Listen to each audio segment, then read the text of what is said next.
just don't want to deal with this for at least 2 hours. So I did drink water before I started the stream. Surprise. Alright, it might be a short stream today. I'm just in bad mood. And lazy. And hungry. Yeah, I drank water before stream. Like, that's... I literally drank water, grabbed some peanut butter, and sat down. So, yeah. Redeemed for... What are you talking about? I redeemed it as soon as I started stream, then I redeemed it instead of, like, redeeming it, then starting stream.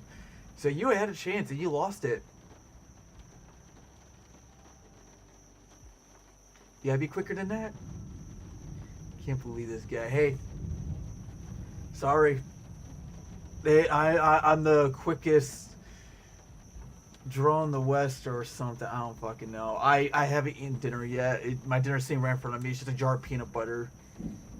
We're gonna watch videos and maybe do other stuff afterwards. I don't know, cause I got no plans. Robots are addicted to getting hit by trains. Oh, I was watching that on Triple Stream.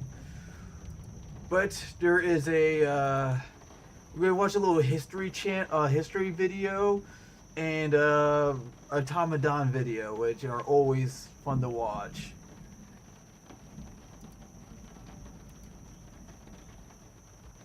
Well, I have to finish my uni homework, so yeah. Well, thank you for lurking. I can't believe you're still in uni. You've been around for so long. It seems like you've been in uni for like 13 years. All right. Well, we're going to start the Tom and Don one, because this one I've been wanting to watch for a very long time. Oh shit! My YouTube chat. YouTube.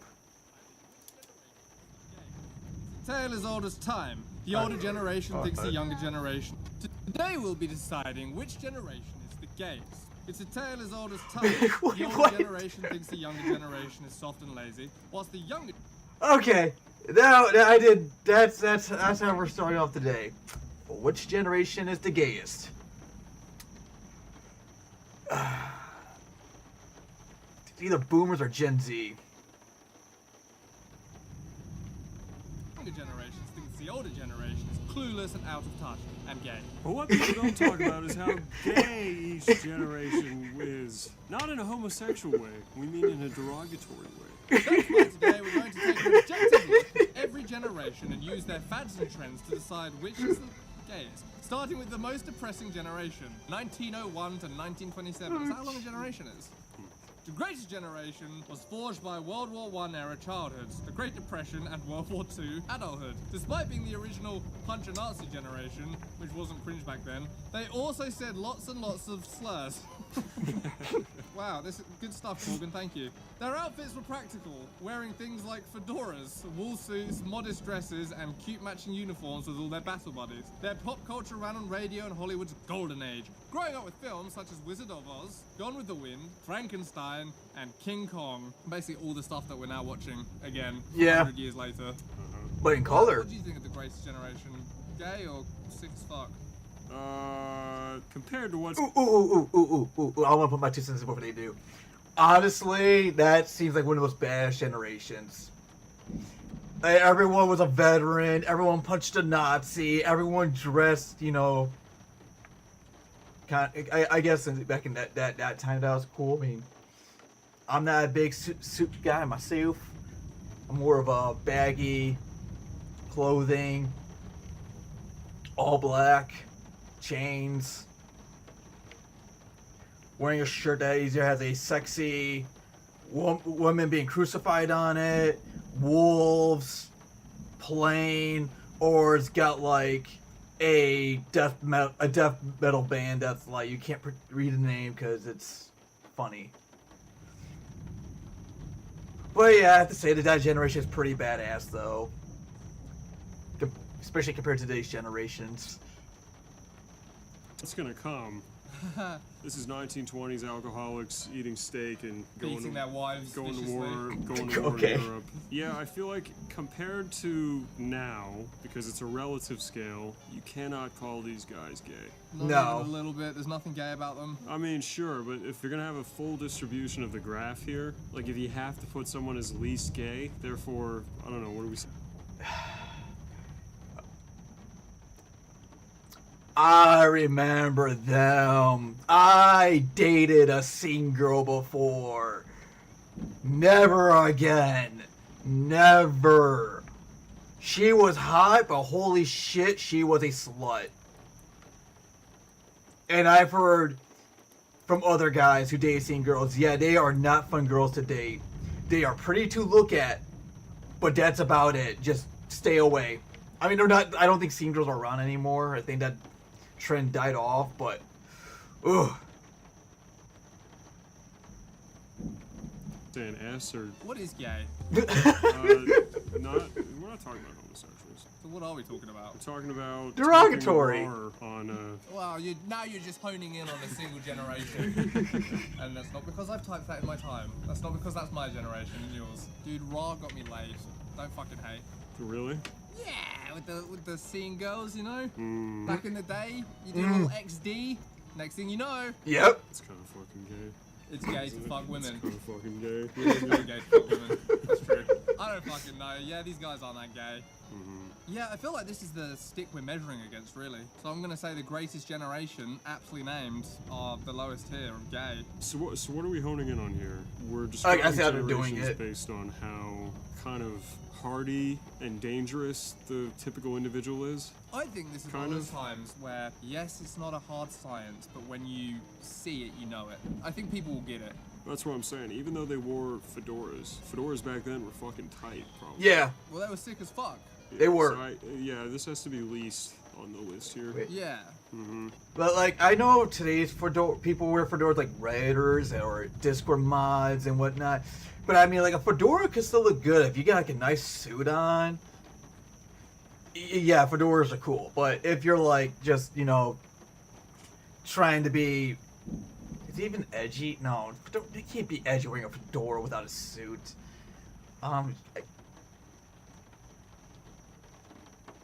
I don't know. I guess if you're wearing a fedora because you're a Redditor or Discord mod or whatever the fuck the memes are, then yeah, that ain't cool. No, wear a fedora with a nice suit. Look like a mobster. It's cool. Maybe a little cringy, but it's at least you look nice. It's a shame about the water fountains and stuff, but apart from that, Yeah, we're not talking about that stuff. yeah, that's true. Okay, Yeah. who's That's next? for another video. The Silent Generation, 1928 to 1945. They're starting to look kind of. I love that. I'm on the same page with that guy. Just.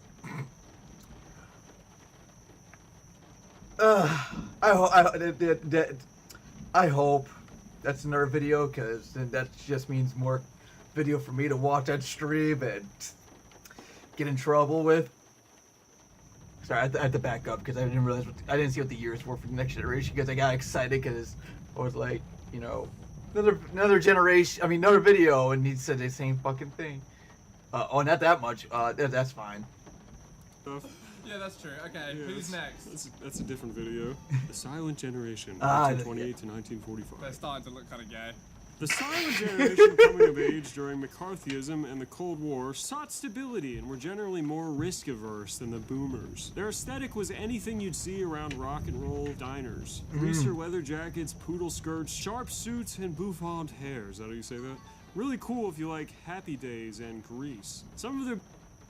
I fucking love Happy Days. That show was so fucking cool. When I was a kid, I used to watch it before school. And yeah, I love that show. I love the Fonz. What's his name? Like Henry Winkler or something like that, I think. I only know that from How I Met Your Mother. But yeah, that was a great fucking show. Fucking love. I love the theme song.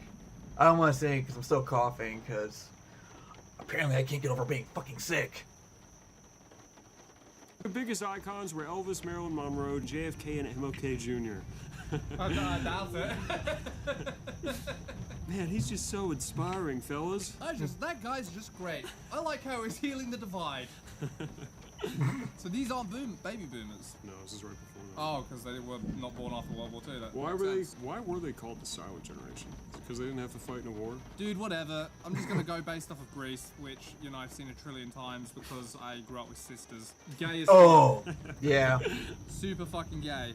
The more you start caring about your appearance, the gayer you are. And this comes from someone who does care about their appearance. So you can stamp a big gay mark. Right here, buddy. But yeah, I mean, they're fucking poofing their hair up, slicking it with gel, chains. I mean, the greaser thing's kind of Come cool. on, Sally. Let's go get a shake. We see a black guy on the side of the road, lean out the car window. After the ball game, let's go get a shake. Hey! I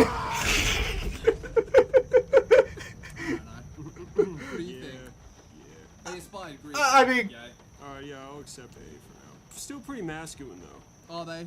Their version of... Kind of. They do this all the time. With a little comb. Yeah. That's masculine.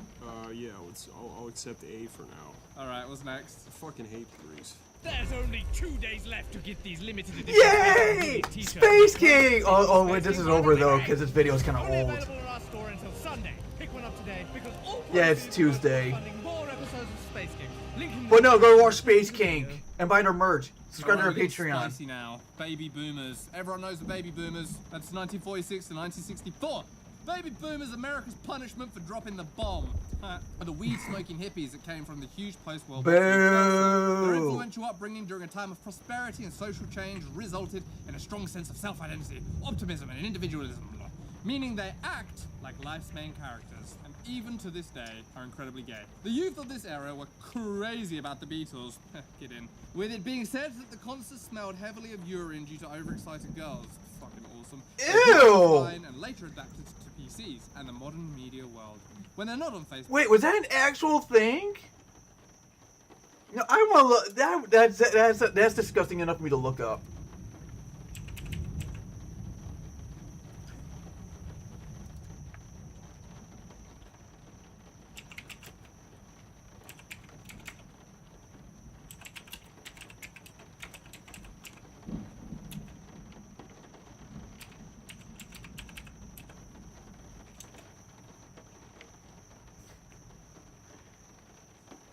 I love how it's an actual, like, you know, suggestion on Google.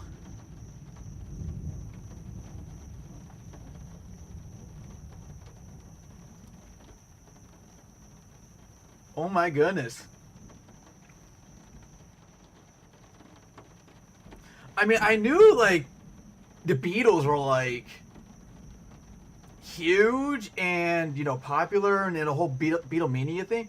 But I did not know that their fucking concerts smelled like heavily like piss because the girls kept wetting themselves. Wow.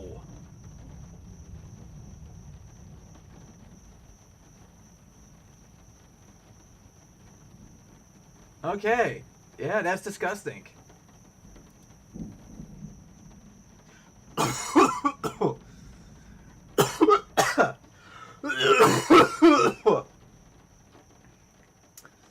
I've been sick for 3 weeks now. I'm dying. Help! For telling kids they need to work harder, they're getting scammed by people with thick accents over the phone. What can we say about boomers? How do you feel about boomers, Don? How are we looking at this? Are we talking about it in terms of when they were in their prime or their youth and what they were like then? Because a lot of these generations are still alive and still have some kind of footprint. Yeah. So I guess the most notorious boomer footprint today is how annoying they are now. Oh, versus who they were Karen. when they were kids. But every other generation we've talked about and are probably going to talk about it was more about like how cringe or not cringe they were when they were 22. You know what I mean? All right, So what rubric are we talking about the boomers? Let's go with hippie stuff is cringe as hell. Yeah. This stuff does suck. This was the start of free love. What a mistake. I agree. I'd be alright with A. I wouldn't say S. What's saving them? Terminator, dude. Steven Spielberg saves the generation. Who had to fight in Vietnam? Boomers fought in Vietnam. We didn't give the boomers any credit for Vietnam. I suppose they did run bayonets through Asian children. I suppose they did firebomb jungles. And get addicted to heroin. Dude, fucking Vietnam was so fucked up. I get why Americans hate Okay, the you know government. what? Sort of- You know what? I think we should separate the Vietnam vets from the other boomers. You know, because a lot of those boomers are pussies and wanted to avoid the draft. Like, come on! Like, I was back in 2020, like back right before 2020, when there was like rumors of World War III happening. I was praying to God for a draft. I'm like, dude, send a draft. Give me a rifle. Send me over. I want to go. But no, never happened. And then there was like talks about Civil War going on. I'm like, yeah, like, come on, Civil War. I can finally go serve. And Civil War never happened. I'm so mad. I live in an era where, like, as soon as I became of age, the wars died down. Like, I think we were, like, the war in Iraq was, like, pretty much died down. Afghanistan was in, like, the climax went down, so it's like, yeah. Got a little stricter with the rules that came into the military. And Wolfie couldn't fight. That's all I wanted. Do the goddamn hippie boomers get any points for having to go die in Vietnam? I don't know, I just feel bad for them. 18-year-olds having to go to Vietnam and do this versus millennials scene kids complaining about school lunch. Complaining about school shootings. Complaining about school shootings. Complaining about getting a bullet ripping through their calf during 5th period. Yeah, I mean, you're right, boomers aren't as gay as millennials, I guess. So did we drop them down from A? Yeah. Yeah. Yeah, I think, after Vietnam, I think that's fine. The flower power really did them in. Flower power, how gay is that? That's pretty gay. I hope you guys don't get your history from Flash Kids. Let's move on. Gen X. 1965 to 1980. Gen X was the middle child who drank hose water and played outside until the streetlights came on. And boy, do they love to talk about it. Well, hold on. I'm not Gen X. But I did those two things. I mean, it's probably because I was poor. So, like, I didn't have cable. So I couldn't actually, like, do anything but play outside. And hose water is fucking amazing. It's always like that, right? Like, it's always like that perfect, like, cold temperature where it's like not super cold. Like, you know, like ice water is, but it's also not like, I mean, room temperature water is really good too, but it's also like, you know, it's like that, like, you know, when you want cold water, but if you put ice in it, it gets too cold. But if you let it sit out for too long, it's just room temperature, which is not a problem. It's still good, but it's like you just want it cold. Hose water was always that perfect cold temperature. Raised on dual-income homes and rising divorce rates, they learned independence early and defaulted to too-cool-to-care cynicism, probably the result of being parented by boomers. This sounds like my childhood. With the 80s Right? cocaine and heroin epidemics, it's no wonder why none of the cool Gen Xers are alive. I feel like these guys aren't that gay. Gen Xers. Yeah, they've got so much it's hard to be that gay when you've got enough cynicism. Because you kind of filter, like, genuine expressions of anything. Yeah, I think Yeah. that's about how it's going to shake out for me, too. I feel like Gen X and millennials that was like the greatest time to be alive. And it's just Bro, millennials are fucking gay as hell. Are you kidding me? I'm not gay as hell, though. Yeah, you are. Alright, let's fucking... We agree Gen X is, like... Gen X is, yeah, you're fine. They're low, yeah. Let's put it D, because they didn't have to go and fight in trenches in Europe. Yeah. Maybe they should have. Yeah. Millennials. Don, well, you said millennials are not gay because of Gen X. Let's hear it. I forgot how gay they are. I'm sorry. Yeah. Fucking scene kids, that's us, buddy. It's not me. No? I painted Warhammer. Hell yeah. Did you ever unironically, and I know the answer to this, so be truthful, did you ever unironically use the term doggo? No. Liar. I never used doggo, did I? Pupper. Oh, pupper. Yeah, I'll say pupper. You know, Pupper's not as bad as doggo. It's the same. I'll be honest. I've always hated using. I've always hated when people use doggo and pupper. I'm like, why? It sounds so fucking stupid and uncute. Dogs and puppies are cute. Like, you know, when you say, like, when I see a dog, I say doggy because, you know, it's just the word dog, but it's cuter. Because, you know, puppy. Like, puppy is the perfect cute word. There's no need to change it. Like, if you add like a Y at the end of a word, it's usually to make it cuter. Which is why puppy is the perfect word. Puppies are fucking cute. They are like super fucking cute. They are probably the cutest fucking things ever. Which is why they get like, you know, puppy. That's all you need. You need to change the word.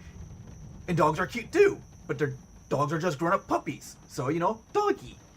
So when people say doggo or pupper, I'm just like, it's like, dude, I just want to cut your nipples off and then stab your fucking lungs. Like, how dare you desecrate the term puppy and doggy?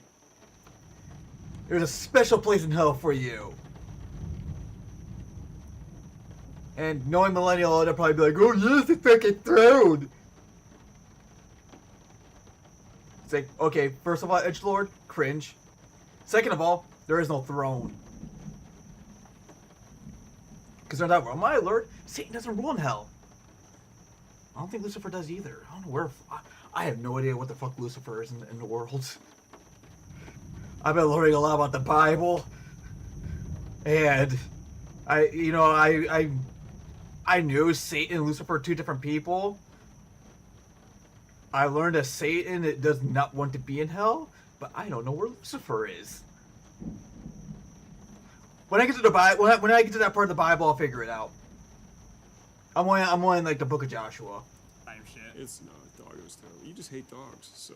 Corgan, is pupper gay and cringe? Yes. Yes. Yes. More so than doggo, Mr. Zoomer? They're even, I think. Even? As I said, he's fucking Zoomer. What does he know? Roasted. That's right, it's the children who are wrong. Let's talk about millennials. Remember the 90s? Millennials do, and boy will they let you know. Going from optimistic kids to stressed adults, raised on follow your dreams messaging and jolted awake by 9/11 and the Great Recession. They bridged an analog childhood and digital adolescence. Pokemon and Nickelodeon nostalgia on one hand, Facebook and memes on the other. They're fashion evolved, hipster, athleisure, and emo, while also launching the alternative subculture of scene girls. When they're not self-depreciatingly eating avocado toast. You know what the worst part is? That girl was probably 13 years old. That is the scary part. That's probably why we get so many pedophiles. No, the whole fucking pedophile thing's been around for like decades. But I feel like the scene girls like really did a lot with it because you got these girls looking like they're 18 and they are like 13, and also I'm hating how true all this is so far. Because I was one of those emo kids. Ugh. Ugh. I mean, I'm still goth and all, but I was one of those emo goths, and I was cringy, so fucking cringy. They're watching The Office, Harry Potter, Lord of the Rings, sick, Anchorman, or that's good also, or any of the other Marvel movies. Their playlists include Nirvana, Britney Spears, Eminem, and Beyonce. But the genres that defined their fans was dubstep and the stomp, clap, hey music of early mid-2010s. Oh, like Mumford and Sons. Oh, yeah, that's gay as hell. Their slangs were literally swag, epic fail, adulting, YOLO, Bay, RAR, XD, epic bacon. This is also when internet memes were popularized with such hits. So, hold on. So a lot of these are like, I feel like there's like two types of millennials then, because a lot of those slangs I knew about but didn't use. But I also feel like a lot of those slangs were like earlier and then later. Because I think the RAR XD thing died off before YOLO, Bay, and Swag. Well, no, Swag is an early one. I hate a Swag.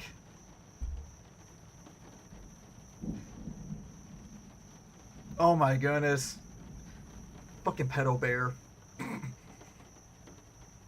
And Neon Cat. And the Troll comics. Oh, damn it. I know in the Millennial thing we're getting nostalgic. That they mentioned. It's like Grumpy Cat, Neon Cat, demotivational posters, Chuck Norris, Rage Faces, Yes. Gangnam Style, and ain't nobody got time for that. Yeah. I'm not surprised you to find out that most Redditors are millennials. I Yeah. hope you're retracting your statement from earlier.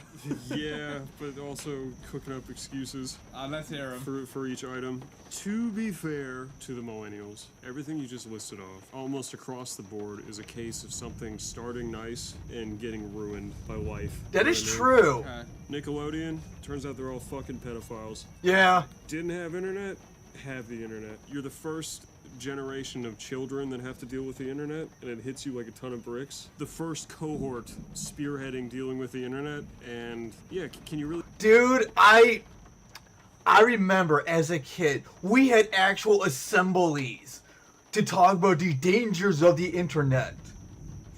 And like it was so fucking cringe. I remember one assembly that they went on like a fucking like a fake MySpace chat room.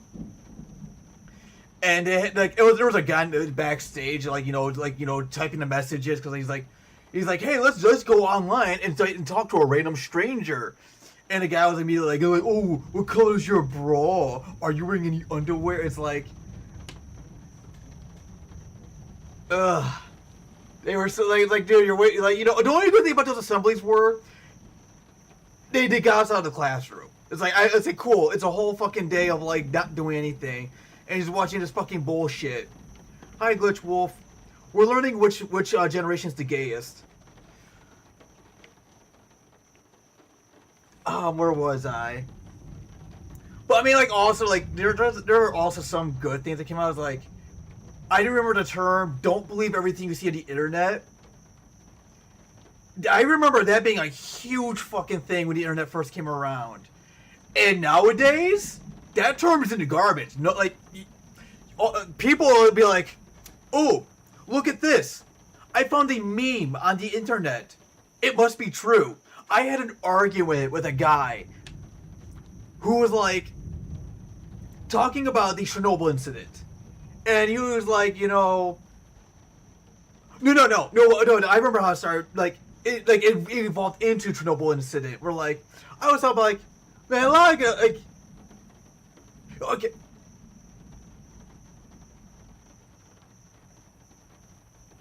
I said, okay, so I'm sorry. It's like, it was such a weird conversation, but like, I mentioned a lot of things coming out of Sweden. Like, we get a lot of good things out of Sweden. Sabaton, Ghost, all this other bullshit. And this, I'm not gonna name them off. But like, this dude was like, yeah, Chernobyl. I'm like, what? He's like, yeah, Chernobyl. I'm like, huh? He's like, yeah, because like, there's a picture where like, after the Chernobyl incident, Sweden had like a bunch of like hentai, looking up on the internet. I'm like, okay, first of all, your logic is using a meme. Second of all, Chernobyl happened in '86, way before the internet, so that's like wrong information. And third of all, Chernobyl's in Ukraine. And his excuse was like, Ukraine's in a war. Sorry, I didn't realize that, because Ukraine's in a war, the Chernobyl plant got moved. And no, for like 5 minutes, me and him were going back and forth. He's saying Chernobyl is in Sweden. I was saying it's Ukraine. And his wife and an old buddy of mine, I guess, they were agreeing with him. I'm like, did I fall into like a fucking wormhole or something where like it fell into like a fucking like multiverse where like Chernobyl was actually in Sweden, not Ukraine? But then finally he's like, you know what? I'll look it up on Google. He Googles it, and yeah, I saw his face. I'm like, tell me, good sir, where's Chernobyl? He's like, it's in Ukraine. And he was like, he was so dumb, but the picture of the Sweden looking hentai. It's like, dude, it's a fucking joke. It's a meme off the internet that you just fucking believe as actual facts. How the fuck did Sweden start looking up hentai on the internet when the internet was even a thing? Like, yes, the internet was around back then, but it wasn't, like, you know, used as it was today. Oh my goodness, that whole argument pissed me the fuck off. I was about to call up my brother, who was like an expert in Chernobyl. Because that motherfucker, he'll talk to your girl about Chernobyl. He loves that shit. I mean, I do too. But he's on a whole different level than I am. Fucking millennials, dude. Really blame him that the memes were cringe. There was like nothing to go on. No, you know what I'm saying? Like, we had to deal with it first. Had to figure it out first. That is true, we did. Tried our best in coming up with fucking Norris jokes. And it ruined us. Ah, dude, I don't know. I don't know if there's any excusing the fucking amount of... I have the perfect word, but I'll just say gayness. that comes from our generation. We're just so, like, fucking adulting.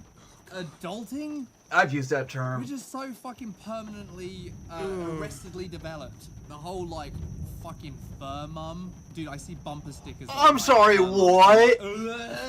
What? As a furry and millennial, I've never heard the term fur mom before. Wait.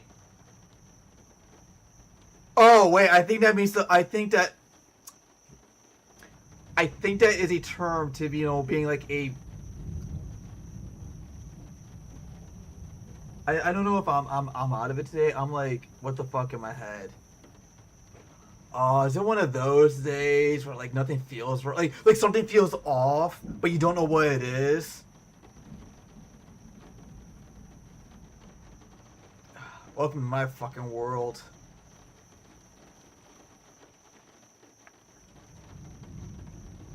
Oh shit, that's what my grandma texted me. Hold on, give me a second. I feel numb.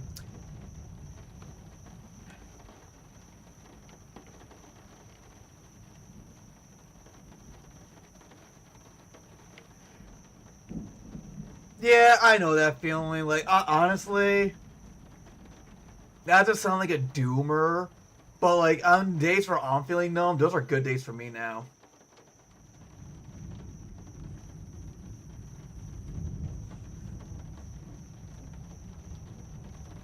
But I mean, at least I hope, you know, you're not like in going towards a bad mood. You know, maybe you know, maybe learning about how you know, maybe learning about how gay these generations are, and maybe watching a video about cures, deadly medieval cures. That's gonna be our next video. Maybe that'll help. Like, how much my energy in a good way. That just sounds like a good day to me then.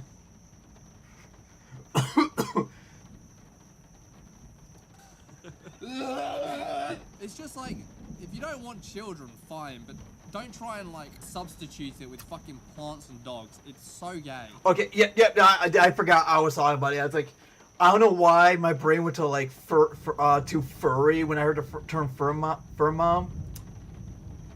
Because I mean, I know fur baby's been used, and like you know, when I hear fur baby, I think of pets. I don't know why I thought of, like, you know, like a mommy like furry instead of like, you know, just a pet owner.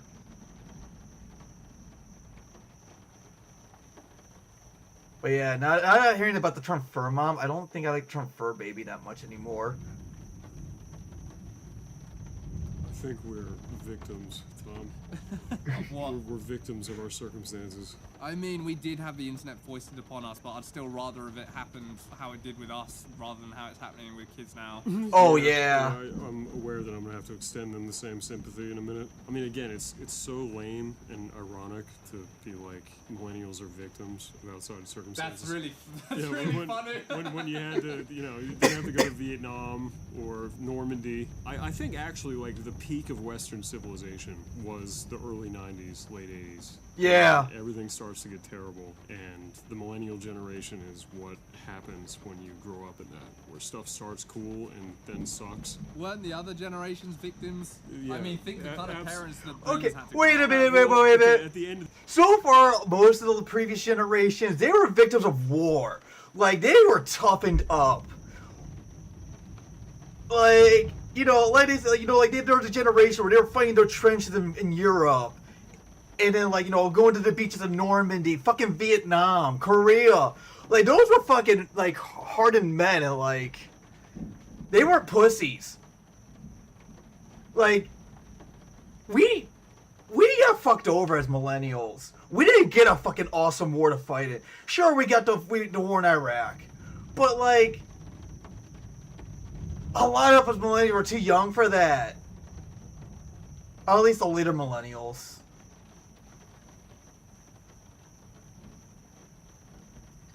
Like, the early millennials, they got it good. Like, they were probably able to, like, you know, sign up and go in, like... And then again, maybe... Yeah, no, wait, what is the millennial years? Like... Yeah, no, early millennials, they got lucky. I'm a later millennial. But even then, like, it wasn't enough. Like, we needed a fucking good world war.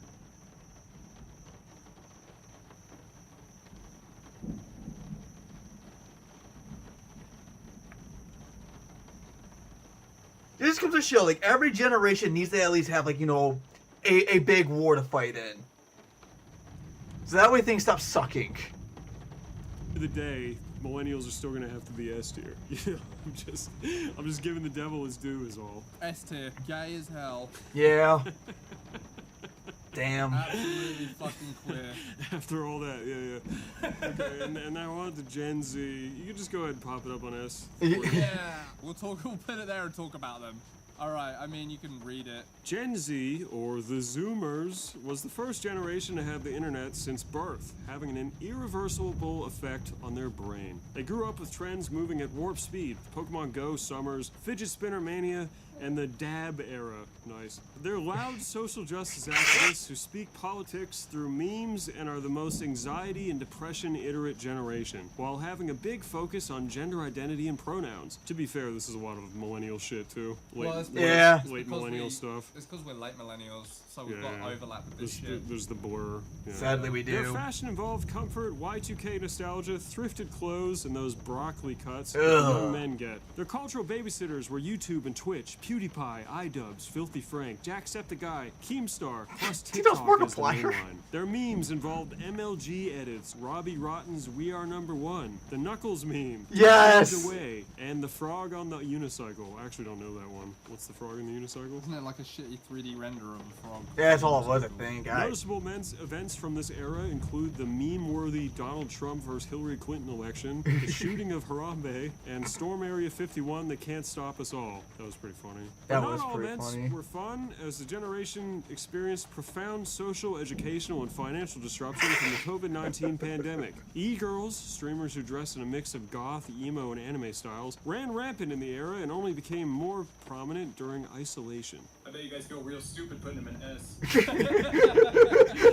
You know, it did make the list, but the biggest thing with Zoomers is just the ubiquitous consciousness, like shame, like absolute shame. For sure. Like, you know, we're in the YouTube world, so you see younger creators come up, and just like the rise of holding a clip-on lavalier microphone out so you can see it, versus having the balls to take it seriously enough to actually hide the mic and just have nice sound quality, you know? Which is an expression of taking You it know seriously. what? Like, I'm gonna make a high quality. I have noticed that a lot. Like, a lot of these people are just fucking, like, holding the mic out. I never understood it.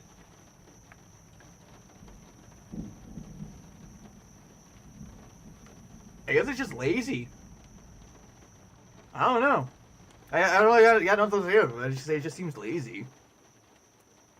quality video. But you have so much shame that you can't appear to be trying hard. Like on every turn, everything about your identity has to be looking like it doesn't matter. It extends to their fashion, like oversized hoodies. You know what I mean? Nothing can be form-fitting ever. Oh, you want your skinnies back, don't you? Yeah! I agree 100%. I think of course they're self-conscious. They've got a fucking camera in their face all times. I hear they don't even dance at clubs because anyone's gonna pull out their phone and make you look like a fucking retard. Yeah. They're just hyper aware of like being made fun of, because especially with the anonymity of the internet, it's so easy. Everyone's just laying into everyone else and making fun of them. Having said that, gay as fuck. But to go back, you know, being a victim of when they were born, like to be perpetually exposed to the internet, like you said, fuck yeah, dude. and social media, and to never have an era of your life where your self-worth wasn't tied to likes and social media that's engagement. dystopian as hell. Yeah. So yeah, I mean, in a way, it's like no wonder that they're exactly the way they are, completely self-conscious and anxious about everything that they do. Well, I think we're introducing too much nuance. Let's just rag on them for being gay. What I can't wait for is the comeuppance of Gen Z, because they've been the cute little twinks for a little too long, and they've got it into their heads that they're never gonna get old and age like the rest of us. And have someone like really criticize them. Yeah, dude. As a group. With all their shit, like, they make fun of millennials justifiably because we're fucking cringe, but they don't understand that one day they are gonna be cringe. And I can't wait. I can't wait for Gen Alpha to like rip into how fucking gay Gen Z is. And as millennials behind Gen Z, you really do feel that. Like we're doing right now, the old man yelling at clouds impulse. 100%. Like, it just makes you angry. And let me tell you, The differences. It's thoroughly good. When you're our age, Gen Z, you're gonna do the same thing and it's gonna feel thoroughly good. There's a reason every generation does this, is because it's the best. Could you imagine, like, somehow your whole generation acknowledging the younger generation is better? It's, like, impossible. Well, yeah, because they're fucking little retards. Yeah, it could never, ever happen. They don't know anything. They're 20. What do they know? Yeah. Just wait till you're 30-something, then you'll know things. Weirdly, that's That brings true. us to Gen Alpha. I don't even know what the fuck's going on with Alpha. It's too far down the ladder. They're too young, Yeah. but they're still doing cringe stuff, like 6, 7. Let's hear about it. The babies who were given an iPad to play with are almost 13 years old now, and they're showing great promise for great cringe. To Gen Alpha, touchscreens and voice assistants feel normal, and they're hyper-visual. Remix happy learners with low patience for long, non-interactive stuff. They don't go online so much as live there by default, bouncing between apps the way older generations flip TV channels. They're very digitally social for a young age, having much more access to group chats, comments, and an algorithm that feeds them whatever they want. Their world runs on AI-infused classrooms and streaming/creator culture, watching MrBeast YouTube shorts, TikTok, Roblox, Minecraft while eating lunchleys and feastables and drinking. Oh my Pride. goodness, I Their meme hate language that. centers around surreal brain rot. I hate when videos play, like a text video where it's like just someone reading off text, and you have to have all that stuff in the background. It is so infuriating to me. It's like, dude, I just want to, I don't need all that extra background stuff. But no, I know why they do it. I get it. But still, it's annoying. I don't know. I guess it's just me being a millennial being angry at everything. Franchises like Skibbity Toilet and slang like Skibbity Gyat Sigma Phantom Tax? What's a phantom tax? Riz, 6-7 and AI spawned absurdities such as the Italian brain rot animals like Tralalera. Do you know what the worst part is? I have a couple of friends who are like early Gen Zs, and I've heard them use a term like, yeah, whatever it was.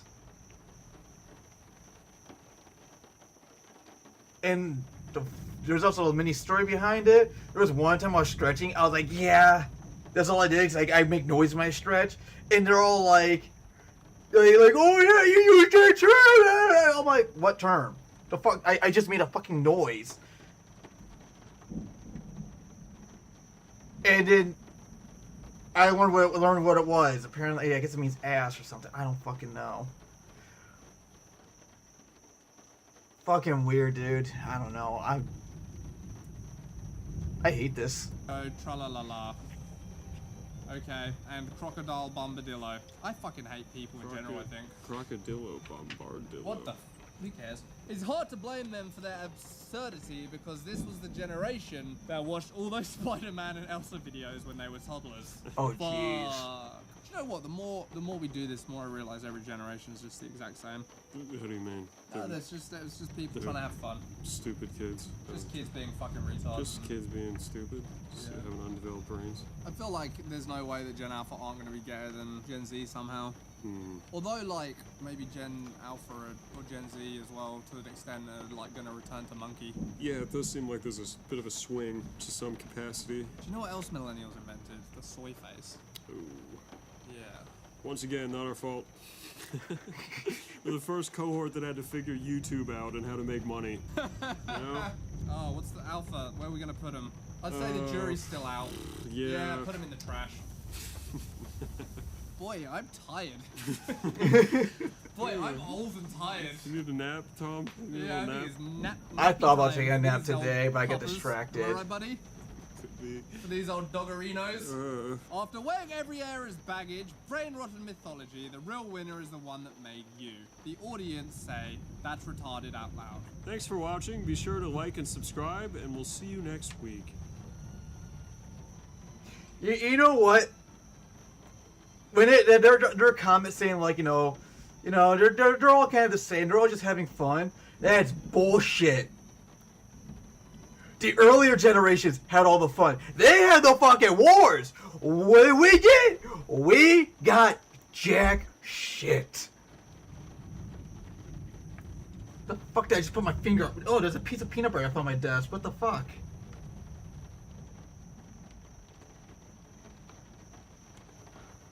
But no, like, the older generations, they got lucky with those wars. They got to have fun. Where we got the cringy fun being on the internet and fucking having Jared touch children and whatnot.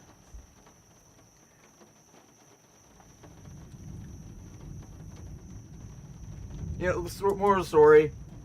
Any generation mulling on after is retarded. Alright, now let's watch a history video, which I just saw right there, and I clicked away. Okay. It is horrible medical cures that just killed you faster.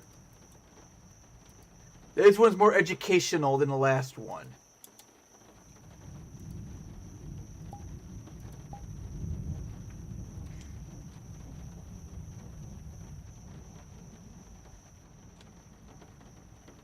Horrible medical cures. Heroin syrup! Yay! Hitting hard and heavy with this one. Back in the day, when you had any sorts of pains or bruises, ouches or oozes, you had the freedom to tween off screen to your local drugstore and get yourself a healthy and unrestricted dosage of opium-derived morphine slammed right down your gullet. The obvious problem with having such an addictive substance readily available is, well, people got addicted. So bad, in fact, that towards the end of the 1800s, nearly 1 in 200 people in the United States were suffering from morphine addiction, many of which were injured veterans of that uncivil civil war that had just ended a few decades prior. Yeah. The market was in demand for something less addictive while still packing a punch at minimizing pain. And that's where a certain German pharmaceutical company came into play. Bayer, or more commonly pronounced Bayer or Bayer, decided to take a stab in the lab to produce something fab. Now, to his credit, English chemist Charles Romley Alder Wright did the heavy lifting for this research back in 1874, but Bayer would be the one to bring it across the finish line as a medical product. Using morphine Those itself, crafty German Germans. chemist and Bayer employee Felix Hoffmann worked his chemical magic, acetylating the morphine compound into diacetylmorphine. Remember acetylation. That'll be important in a bit. Okay. So what does all of that mumbo-jumbo jargon mean? Well, I'll tell you. You see these two acetyl groups right here? They allow for better lipid solubility, meaning that this stuff is able to be absorbed into your bloodstream more quickly than regular morphine, allowing it to take effect that much faster. Early experiments boasted phenomenal results, with patients praising its intense effects. Thus, Felix dubbed his creation heroish, German for heroic or strong. Huh. But in 1898, Bayer would sell the wonder drug under a slightly different name, heroin. The product was advertised as a safer, non-addictive alternative to morphine, with the Boston Medical and Surgical Journal explicitly stating the, quote, absence of danger of acquiring the habit. Well, ain't that just a big bulging ballsack of irony? I say that because morphine was originally introduced to the consumer market under the same premise. It was to be a safer, non-addictive alternative to opium. But instead of actually being safer alternatives, the subsequent products were just more and more potent forms of the same drug with heavier addictive qualities. Huh. Crazy, right? So now in the market, the Big H was sold in many forms: tablets, lozenges, elixirs, and of course, syrups. In addition to general pain relief, this syrup was claimed to be a suitable treatment for tuberculosis and pneumonia, which were very common at the time. It was even touted towards children as an effective cough and cold remedy, giving relief to not What? only sick kids, but their exhausted parents too. Well, he's not coughing anymore, is he? So for years, Bayer was producing and distributing these products worldwide, creating the next generation of addicts. But what Bayer scientists failed to realize was that the human body was actually breaking down the supposed medicine back into its original form. Remember acetylation? Well, So, what's gayer? Having a generation that fought in wars and know nothing about war, or having generations addicted to heroin because it was so readily available? Something to think about. through biological deacetylation, the heroin molecules were just being metabolized back into morphine molecules. Oh. So in truth, patients were just getting more powerful, faster acting morphine disguised as medicine. As for the innocent consumers, their quality of life was drastically altered from the supposed cure. While short-term effects seemed promising, mainly that addictive euphoric feeling, the long-term effects were horrifying. Doctors who prescribed stronger versions of the product reported an overwhelming number. I love how I've just been playing so much Skyrim lately, and it's just a fucking Skyrim picture in the background. Normally he does like a lot of like old school RuneScape stuff, like little gimmicks in the background or whatnot. I fucking love Skyrim. Number of requests to up their dosages, clear-cut sign of tolerance and addiction. Even if the initial affliction had passed, consumers still demanded their doses. Those unable to be prescribed any additional amounts experienced terrible withdrawal symptoms. These included restlessness, bone and muscle pain, insomnia, nausea, and chills. In the extreme cases, heavy use of the stuff often resulted in complete respiratory failure, which of course means full system shutdown. Due to severe backlash, Bayer put a cap on all heroin production in 1913. Coincidentally, right before a little thing called the Harrison Narcotics Act was passed into law the following year.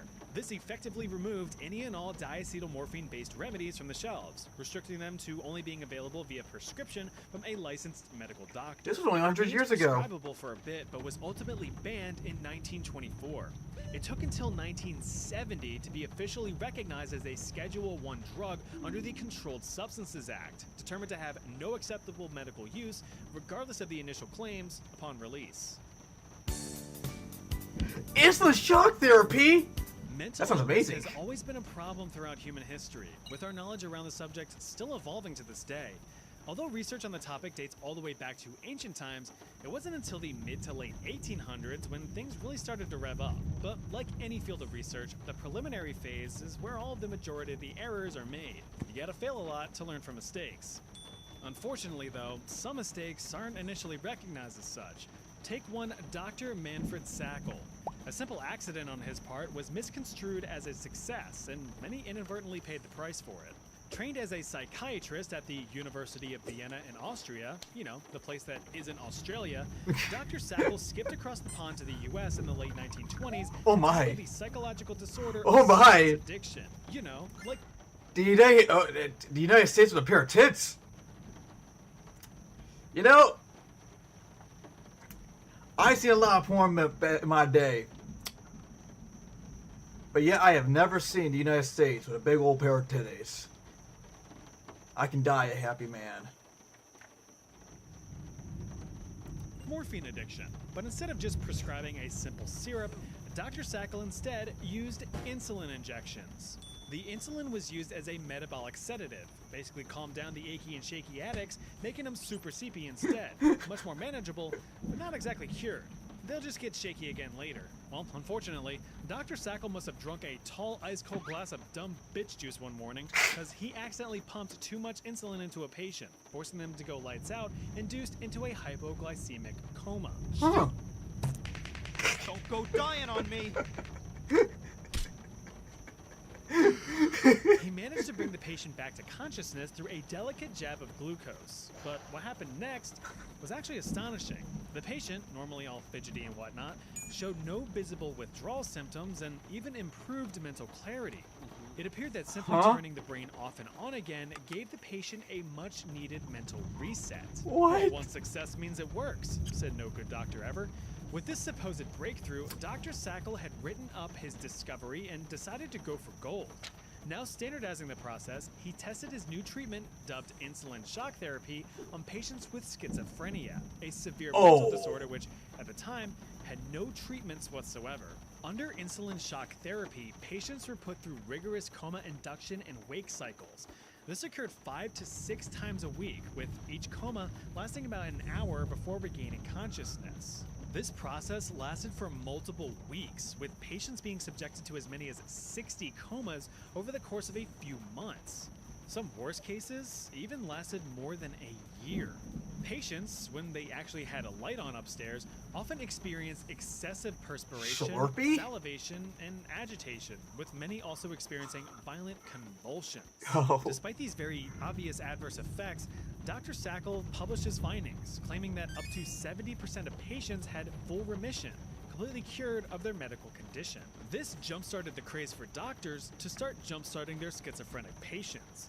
But the repetitious hypoglycemic comas did little to benefit the body. Long-term effects from insulin shock therapy included severe memory loss, reduced attention span, and slower brain activity. These people had much more difficulty learning or even...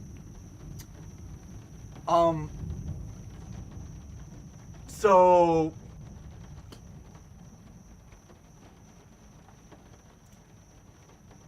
That's literally brain rot. They were literally rotting people's brain. I know it's like it's more it's a term we use nowadays because you know all these Gen Zers under their iPads and their iPhones and their technology and their TikToks and their YouTube shorts and their Instagram reels. But no, it actually seems like this was just actually rotting people's brains. And yet this shit, like, it is honestly... I've been learning a lot about, like, science and stuff, and, like, watching YouTube videos, and some medicine stuff, like, videos like this. It is so hard to believe, like...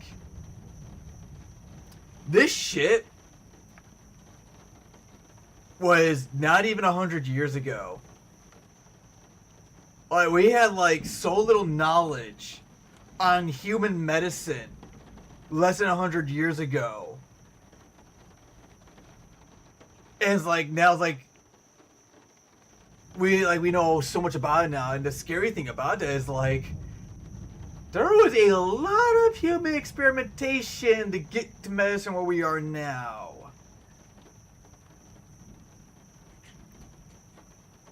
Because as we saw, like, you know, like in the 1950s and 60s with insane asylums, those were like hot spots for human experimentations.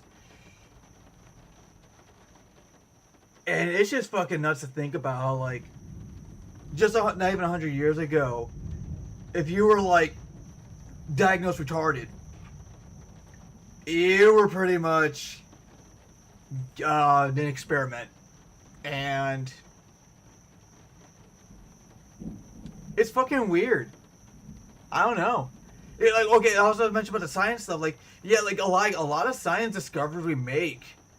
Yeah, sure. You know, we talk about like not Michelangelo, like Galileo and all that, making science discoveries. But a lot of like science discoveries we have now, they were made during the 50s and 60s.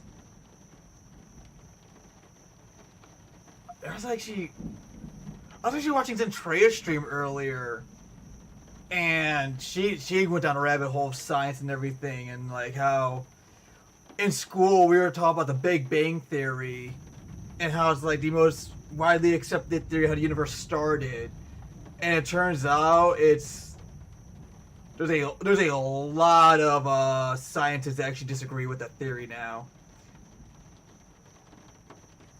And I've even looked up some videos about like that stuff, and there are a ton of theories with evidence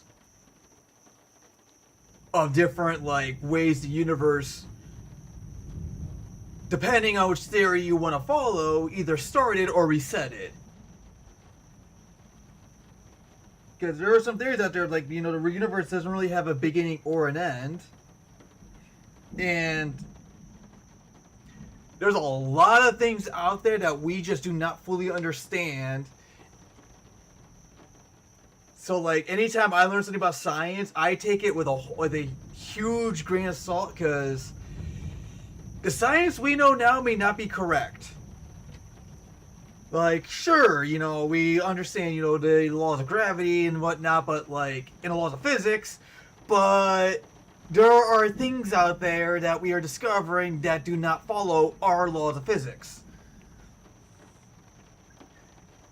So it is just baffling. Like we need to we should really accept the fact that like a lot of the science we know now might actually not necessarily be wrong, but not have all the information, and it could be like, you know, have drastic like, you know, changes when we make discoveries. Because like we're still learning about antimatter, dark energy, and other bullshit that we just do not completely understand in the slightest. And it is honestly terrifying to think about, but also exciting. I love learning about this stuff.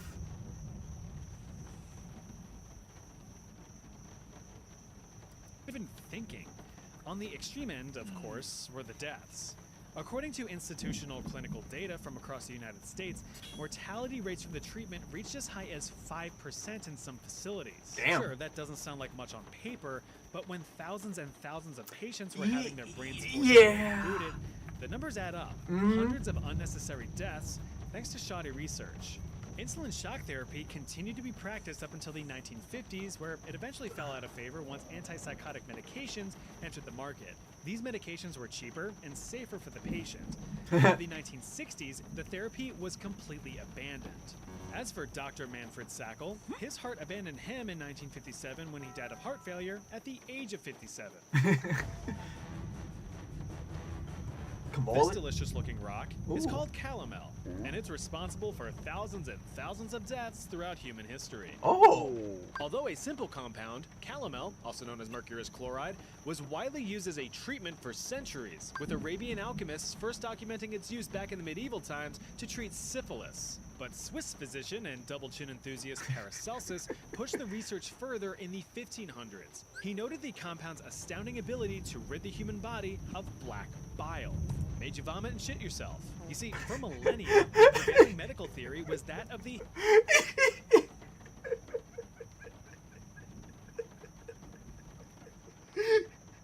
Okay, I don't know what else so funny to me. The guy literally just found the medicine to fucking give your body an ethnic cleansing.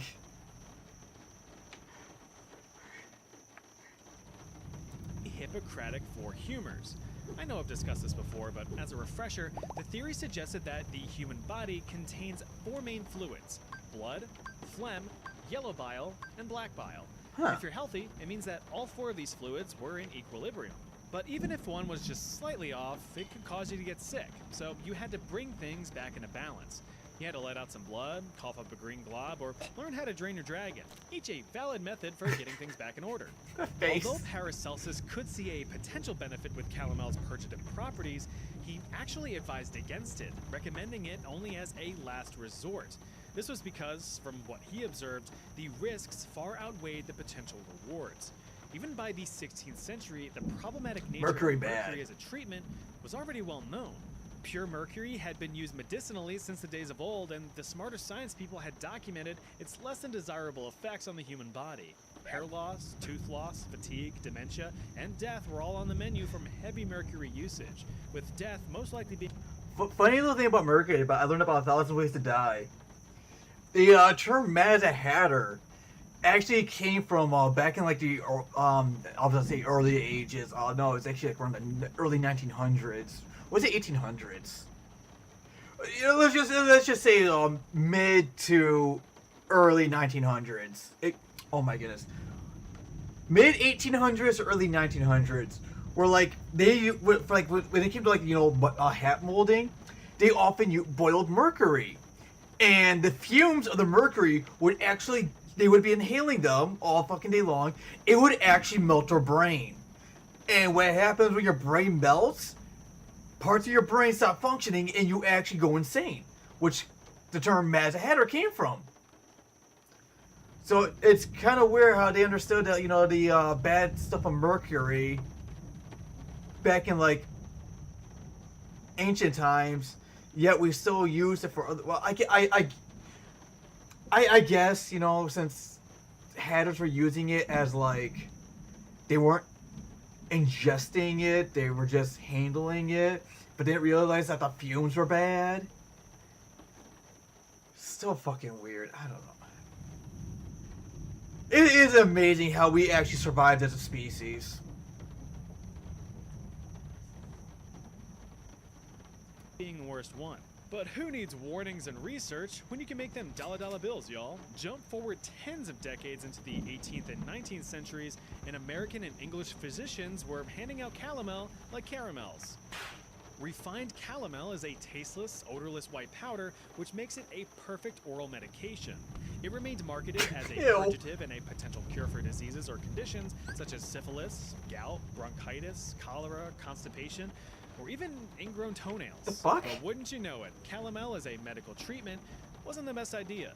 The violent bodily expulsions led patients to suffer severe dehydration. Not only that, some patients were prescribed bloodletting sessions alongside their mercurial cure. The so fuck? in an attempt to balance their humors, some patients way overcorrected to the point of dangerously low levels of bodily fluids. This resulted in the little shriveled up raisins to suffer what is called hypovolemic shock, meaning that their bodies couldn't provide enough healthy blood to their organs, leading to rapid heart rate, extreme weakness, and complete organ failure. But to some of the most brilliant medical minds at the time, this simply meant that the treatment was working. Scottish fellow William Hold Cullen, it, a wait. leading medical authority. Why does he look like Nicolas Cage?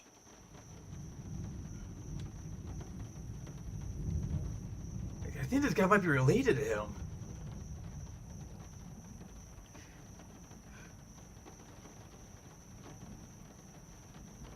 Weird. I don't like it. Let's move on. In the 18th century, saw these symptoms simply as, quote, nervous energy leaving the body, which, according to his logic, would eventually lead to a cure of the underlying disease. Any death that had occurred was not the fault of the calomel, but the disease itself. Regardless of his positive thoughts on the matter, he still cautioned excessive use of calomel and only recommended minimal effective doses. After all, like any substance, it is the dose that makes the poison. Yes. Well, one Scottish physician wasn't going to discourage the brave heart of this Scottish physician, Benjamin Rush.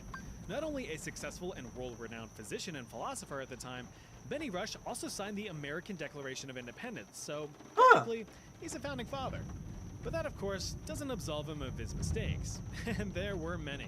Take, for instance, the use of calomel to treat yellow fever in the 1790s. He took Cullen's recommendation for minimum doses and painted it with one of his own four humors, cranking everything into maximum overdrive. Oh, jeez. Benjamin Rush instead overprescribed calomel in, quote, heroic doses, combined with excessive bloodletting to put patients through what he called depletion therapy. Can't have any bad fluids in your body if you have none at all. His That's treatments, fucked up. if you could even call them that, are estimated to have resulted in thousands and thousands of unnecessary deaths throughout the 18th century. But aside from egotistical doctors, calomel still remained in the medical spotlight. Luckily, its fate would be sealed in the 20th century, just at a terrible cost. Instead of being prescribed outright on its own, calomel began to be used as an ingredient for several consumer products throughout the 1900s. Oh no. This included cosmetics and baby products, particularly teething powders for fussy babies growing their first set of chompers. The teething powder would be applied directly to the little future taxpayers' aching gums to soothe the pain and calm them down. But then mercury did its thing and produced a terrible side effect, acridemia.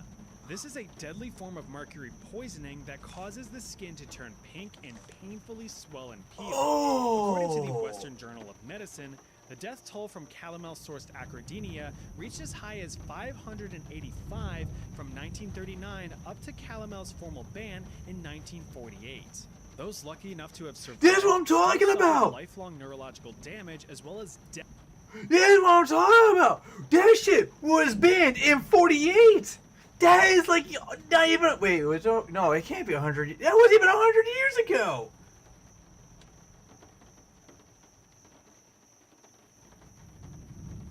Like, how, as a species, it would survive for this fucking long? Also that face. Devastating developmental deformities. Calomel is still used to this day, but only as a scientific tool in electroanalysis rather than putting Tiny Tim into a tiny tomb. God bless us, everyone. Mummy powder. Ever copy someone else's notes from class only to realize too late that you've made an error and subsequently taught yourself the wrong thing and now you look like a complete and utter dumbass? Well, that's what a bunch of European fellas did in the 12th century. Ancient Greek and Arabic texts pointed to a substance used as an effective cure-all for many ailments. The Arabic text referred to the substance as mumia. Derived from the Persian word mum, meaning wax, mumia is a naturally occurring black tar that is found around the Dead Sea in the Middle East. Also known as pitch or bitumen, the sable slop was often applied directly to wounds to stop excessive bleeding and promote healing thanks to its natural antiseptic properties. Powdered bitumen could be diluted in wine or vinegar to supposedly cure other conditions such as headaches, fever, or a grumbly gut. That's all well and good, but when 12th century European scholars were translating Arabic texts into Latin, some incorrect pieces of the puzzle were being forced into place. This was the case for the translation of mumia. The way the text described the substance wasn't exactly direct, with some context clues pointing towards embalmed bodies from ancient Egypt. Just as an aside, towards the end of the New Kingdom and into the late period of ancient Egyptian history, embalming of corpses did in fact use pitch in the process. But instead of the pitch, translators instead mistook mumia to be referring to a known black tar-like substance within the corpses and even the embalmed bodies themselves. Oh no. Fun fact, this is why we call mummies mummies. A simple mistranslation. Well, when translators saw human corpse and cure-all in the same medical text, that's where things kind of went off the rails. You see, the idea of consuming remains for health benefits was not new. As a matter of fact, medical cannibalism has been around since the days of old, with one example being the ancient Roman practice of consuming gladiator blood with the intention of curing epilepsy. Even Imperial China had Emperor Wuzong of the Tang Dynasty munching down on some human flesh to extend his life. So even though it sounds kind of ridiculous, it wasn't out of the realm of possibilities, but this error sparked quite the lucrative craze. Once the mistranslation was published, European apothecaries began bombarding Egyptian traders with orders for genuine ancient remains. Thus began the mummy trade of the 12th century. Tombs were exhumed and graves were robbed to dig up cold hard bodies for cold hard cash. But for every market, a sub-market grows. With such high demand and limited mummies to be extracted, fake corpses were being created using the recently deceased, being sold as authentic remains. Oh We'll circle no. back on that in a minute. For use as a medicine, the mummies were busted up and broken down, ground into a fine powder. The powder itself could be popped onto your palate to treat anything from internal bleeding to full-blown depression. But if munching on the mummy wasn't your thing, the powder could be snorted into your schnoz. What the Ironically fuck? enough, this was used to treat nosebleeds. Of course, if powder wasn't the play, then it could be incorporated into various ointments and balms. Just slather that shit all over yourself to heal any open wounds. The problem, as you could imagine, was that it did jack shit. French Renaissance surgeon Ambroise Paré found the practice to be barbaric and appalling, noting that the treatment, quote, could do much more harm than help, as it was nothing but, quote, flesh of dead, stinking, cadaverous bodies. Having seen patients ingest the powder firsthand, he directly observed their violent vomiting and immense stomach pains. And it was all true. Medical experts had noticed severe reactions to the powder. Now, circling back to the counterfeit corpses, this only added insult to injury. These corpses were often freshly deceased from disease, embalmed and made up to resemble a real dusty busty corpse. So instead of snapping into an ancient Egyptian Slim Jim, people might have been munching on a malarial amalgamation of Monty the Mischievous Mooner. Thankfully though, scholars during the Renaissance decided to revisit the original Arabic text and realized the mistranslation, decrying mummy powder as a medicine and putting the final nail in the coffin for the terrible treatment. Lobotomy! Yay! Oh man, lobotomies. Probably the poster child for horrible medical treatments. Yeah. These were absolutely brutal and will definitely make you squint and pucker a hole or two. Nope. Now I hope you didn't blank out too much with this video, because we're gonna go back to tackling mental health. And who better to receive the pointy short end of this stick than schizophrenics. Per our insulin shock therapy section, schizophrenia was a huge problem in the early 1900s. Besides Dr. Sackel's super sleepy sit-up setup, nothing was being proposed as a possible treatment. Well, one Portuguese fellow was determined to change all that in 1935. Antonio Egas Moniz, a fancy-sounding name for a freaky-looking dude. Looking like a melted Lego figurine with his snap-on hair and lack of skin pores, Egas Moniz catapulted himself into the forefront of modern psychosurgery. He theorized that mental illness was simply the result of abnormal neural connections in the frontal lobe of the human brain, basically the human equivalent of poor cable management. He developed this theory by researching other works in the field. For example, physiologists John Fulton and Carlisle Jacobson ripped out the frontal lobes of an aggressive chimpanzee, making it much more docile and agreeable, albeit a bit more drooly. Neurologist Richard Brickner noted the complete personality shift of a man whose frontal lobe was surgically removed following the discovery of a tumor. Alongside other evidence, Moniz made his case and was granted permission to test his theory. He took 20 patients with disorders ranging from anxiety, depression, and of course, schizophrenia. Maybe even all three. Because of physical complications, Moniz couldn't actually perform the surgeries himself, so he had neurosurgeon amigo Pedro Lima deal with the matter. White matter to be precise. White matter fibers, in case you didn't know, are a critical component of our brains. They're the main avenues for information sharing across the different parts of the brain. Their existence is what allows us to learn, think, express emotion, breathe, and move. So let's just fuck all them things up with a sharp scrambling needle and blasts of pure alcohol. That should do the trick. Oh, yeah. According to Moniz, it did. Of the first 20 poor unfortunate souls who went under the needle, 7 were considered cured, with another 7 classified as improved, and the remaining 6 deemed unaffected. One patient, a 63-year-old woman diagnosed with paranoia, hallucinations, depression, insomnia, and anxiety, had most of her symptoms washed away with a few alcoholic sprays to the brain. For this discovery, Moniz was eventually granted the Nobel Prize in Physiology or Medicine in 1949. But just a couple 100 million inches across the Atlantic were a few American neurologists eager to bring Moniz's technique stateside in 1936. James Watts and Walter Freeman Jr. thought that this medical marvel was the coolest thing since sliced bread. While they were successful in recreating the procedure, they opted for optimizing the route, setting records in the 80% category by creating the transorbital lobotomy. Why create a hole in the skull when we have 2 perfectly penetrable eye sockets built right in? Gripping a sharp ice pick shaped surgical tool called an orbitoclast in one hand and a fucking hammer in the other, you can already feel the cringe. The orbitoclast was tapped into place behind the eye socket, breaking through a thin layer of bone and creating a shortcut to the frontal lobe. The sharp tool would then be delicately wiggled from side to side, severing the majority of the frontal lobe connections before being removed.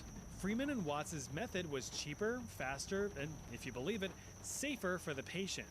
The initial results were astounding. Patients appeared to have reduced psychotic symptoms, calmer demeanors, and overall diminished suffering. Sounds good, but looking at this with what we know now after decades of medical advancement, this was to be expected. You see, when you destroy many of the avenues for information that regulates mood, emotion, and cognition, you're going to create dull, emotionless, and cognitively void humans. That's exactly what happened. Follow-up reports on patients, if they survived the surgery, showed that many of them became apathetic, had noticeable reduction in motor skills, lacked any form of creativity, or any sense of personal identity. They weren't people anymore. They just simply existed. Although psychological symptoms heavily declined, so did their quality of life. But of course, that didn't stop neurosurgeons from jamming ice picks into brains. To them, sedentary potato humans were the better alternative to the majority of mental hospital patients. Between the late 1930s until falling out of favor in the 1970s, it's estimated that over 50,000 lobotomies were performed in the United States, with Dr. Freeman personally performing nearly 3,500 with his own bare hands. Although never formally banned, transorbital lobotomies are only performed nowadays for extremely rare cases, so you shouldn't have to worry about your keg getting tapped. Yeah, aren't there like several different types of lobotomies you can do? I think there were. Hold on, I want to Google that real quick. Damn it. I accidentally looked up GOG once. Yeah. Let's see. The different types of lobsters. Yeah, that's what I want. Let's see. The main types of lobotomy were prefrontal lobotomy involving surgical drilling to the skull to sever the frontal lobe, and the quicker, cruder transorbital lobotomy. Are those like the only two?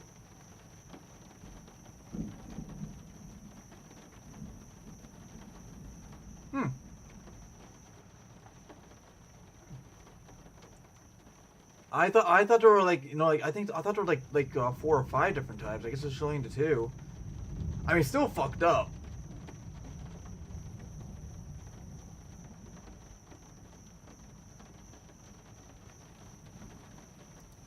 Every time I think of lobotomies, I think of like the Fallout New Vegas DLC, Old World Blues. Yeah, all the lobotomites running around trying to kill you. You just pull out the hollow rifle and blow up their heads, which I guess is technically a lobotomy in itself. Just a more permanent lobotomy.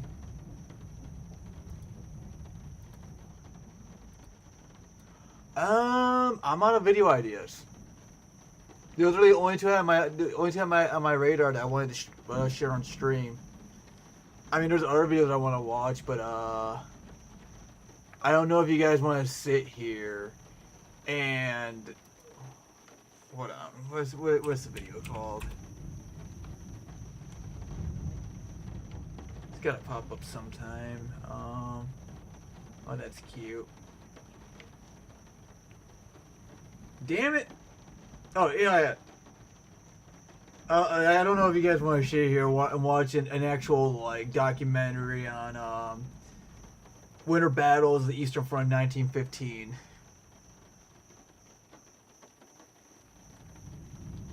You know what? I'm out of ideas. I don't know what to do. We're going to watch a video about a battle bloodier than Verdun. So we went from fucking like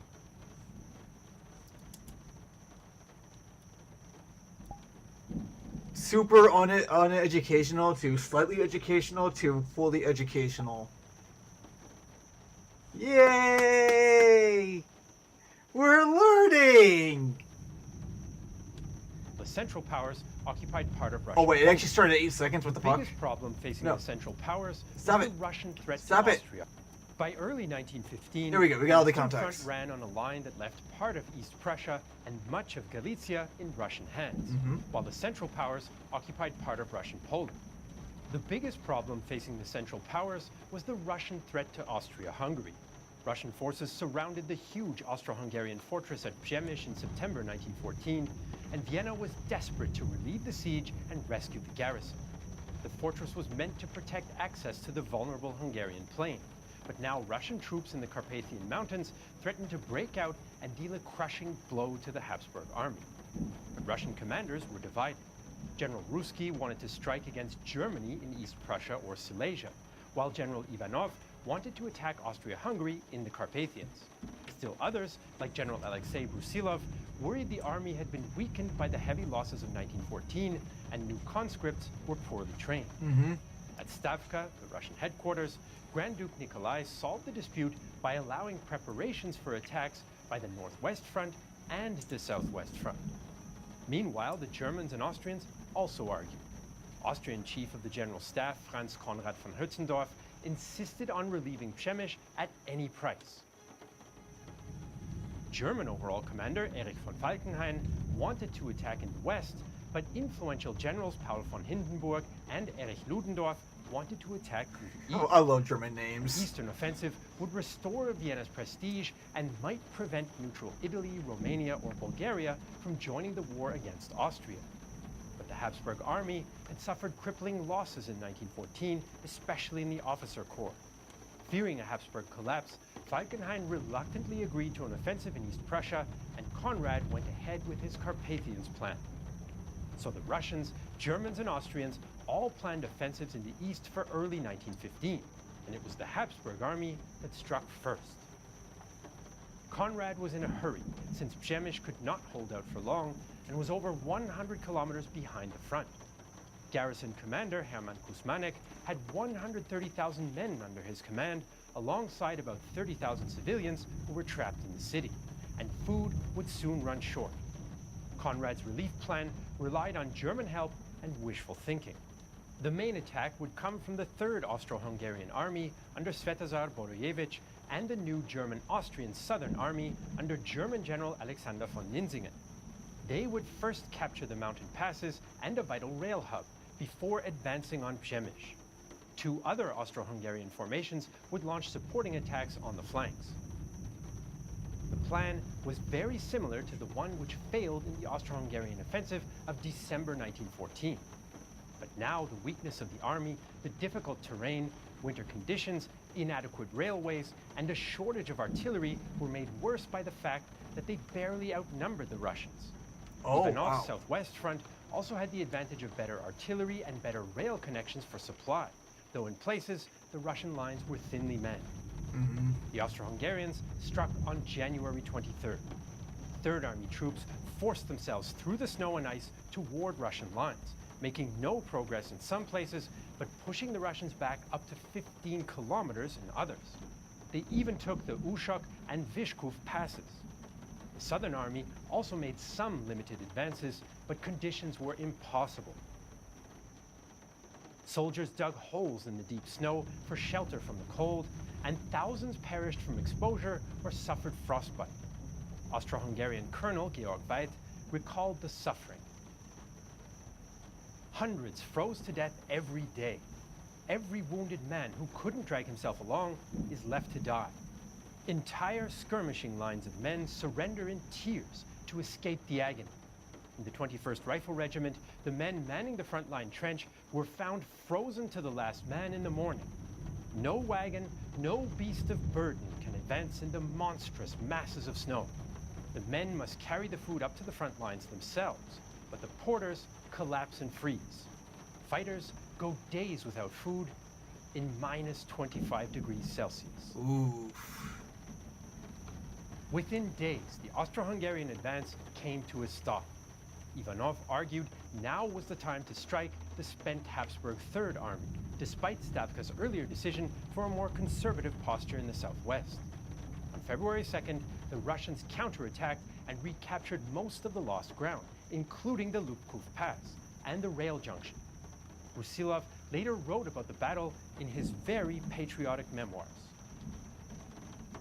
In winter, in the mountains, to the waist in the snow, in the cold and blizzard, almost without ammunition and projectiles, fighting back with bayonet attacks without artillery preparation, saving every shot, Russian soldiers fought heroically. I admired these heroes who endured the horrific severity of the mountain war in winter. Yeah, Russia's always been like a fucking Conrad was desperate and ordered the Fourth Army to attack on the flank. tough. But Conrad had recently stripped Fourth Army of many of its best units to give them to Third Army for the offensive, so it also went nowhere. On the southeastern flank, the Panzer-Baltin group also launched its supporting attack. Here, Russian forces were weaker, and the border with neutral Romania complicated their position. Austro-Hungarian forces made good progress, trapping some Russians against the border, recapturing Czernowitz, and taking Stanislau by February 20th. But this Habsburg success, far from the heart of the battle, changed little in the mountains. There, the Russians came to a halt because of the snow, terrain, and exhaustion. Of the 165,000 Austro-Hungarian troops involved in the action, 90,000 had become casualties within 2 weeks. Jeez. So the Austro-Hungarians' gamble to relieve Przemyśl had failed. But just as their forces were being thrown back in the Carpathians, the Germans sprang into action in the north. The Germans first launched a limited attack in Russian Poland around Bolimov, using xylobromide in gas shells. But the largest chemical attack of the war so far had little effect on the Russian troops due to the cold, and the Germans soon gave up their limited gains. In the Masurian Lakes area, the Germans concentrated 250,000 men to face the 150,000 Russians for the main attack. The German plan was for their 10th and 8th armies to surround and destroy the Russian 10th Army. Russian positions were prepared for their coming offensive, not defense, and often ran through exposed ground and frozen swamps. On February 7th, the Germans began pushing back the Russian southern flank despite a fierce snowstorm, so Russian General Sievers conducted a retreat in good order. Then the German 10th Army struck in the north. Sievers didn't think the enemy had enough strength to threaten both his flanks, and when the Russian cavalry quickly retreated away from the main Russian force, he lost track of German movements. The Germans broke through and advanced over 100 kilometers in a week despite harsh winter conditions. We can barely make out our route. All that can be seen are vast white expanses of snow. The only signposts to guide the way are scraps of straw nailed to the trees. Then even these run out as there are no trees left in sight. What is road, trench, field? Everything is just one huge expanse of snow. By the time Sievers realized the danger, the Germans had reached the Augustovo forest behind him. They trapped an entire Russian corps in the forest, which conducted a desperate fighting retreat as units tried to escape. A Russian officer described the chaos. The forest roads were so crowded with various carts that it became impossible to transport cartridges from ammunition park carts. As the fire ceased, the soldiers disposed of artillery equipment, gun locks, and where possible, the guns themselves by throwing them into the river. Horses were shot with revolvers so as not to increase the enemy's trophies. Agony of defense proceeded slowly but surely. Dense lines of enemy soldiers approached closer and closer after their artillery ceased fire. Our troops, having shot all their ammunition, sold their lives dearly. Most of the trapped Russian corps surrendered after a week in the forest. Meanwhile, the southern German pincer reached and besieged the Russian fortress of Osowiec, but the fort held out. The Kaiser himself visited the front to observe progress, but soon after, the Russians launched multiple counterattacks, which pushed the front line mostly back to the pre-war border in March. The Second Battle of Masurian Lakes, also known as the Battle of Augustovo, was a German operational success. Casualty estimates vary, but the Germans suffered up to 60,000 killed and wounded and 10,000 captured, while the Russians lost up to 100,000 killed and wounded and up to 85,000 captured. Sievers was dismissed, East Prussia had been fully liberated, and the subsequent Russian offensive was much smaller than planned, but Augustovo was not strategically decisive. So the Germans had inflicted heavy losses on the Russians in the northwest, but did not achieve a decisive result. That did not affect Conrad's resolve to try again in the mountains. After the failure of the First Habsburg offensive, Conrad moved the Second Army into the line between the Third and Southern armies. Its commander, Eduard von Böhm-Ermoli, doubted whether his weakened formation could break through, especially when a thaw briefly set in and turned the frozen roads to mud. Morale was low all along the line, with troops and officers despairing at the hopeless attacks. Many blamed Conrad, but some falsely scapegoated local Ukrainians and Jews. The entire local peasant population was nearly unanimously on the Russian side, thanks to clever and comprehensive propaganda, and they spied very actively. The Jews were the only exception. They spied equally for both sides. For our troops, being surrounded by treason and espionage was intolerable and undermined the last hope for the future. The offensive began February 27th, but the mud was so bad, much of Second Army's artillery had not been moved up to support it. Both sides inflicted terrible losses on the other, but the Austrians suffered more. The Second and Third Armies reported up to 40,000 men missing in action on the first day alone. Fierce blizzards set in on March 1st, killing more and more Habsburg soldiers who could not dig trenches or dugouts in the frozen ground. Second Army alone lost 17,000 men to frostbite in a single week. Austrian officer Sigmund Knaus bore witness. Men exhausted from... Yeah, I see these in like a lot of statistics where like you see like you know they take this side took this many casualties, and then you hear it's like, you know, these many men died from exposure, coldness, drowning, or whatnot. It seems like most casualties of war are from like the environment itself more than like from the enemy side.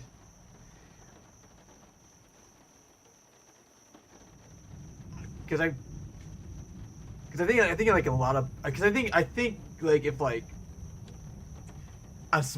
mostly statistics for battles that were like, you know, that weren't like, you know, environmentally hostile, I think it's more wounded, like it's like mostly more wounded and killed as casualties and whatnot.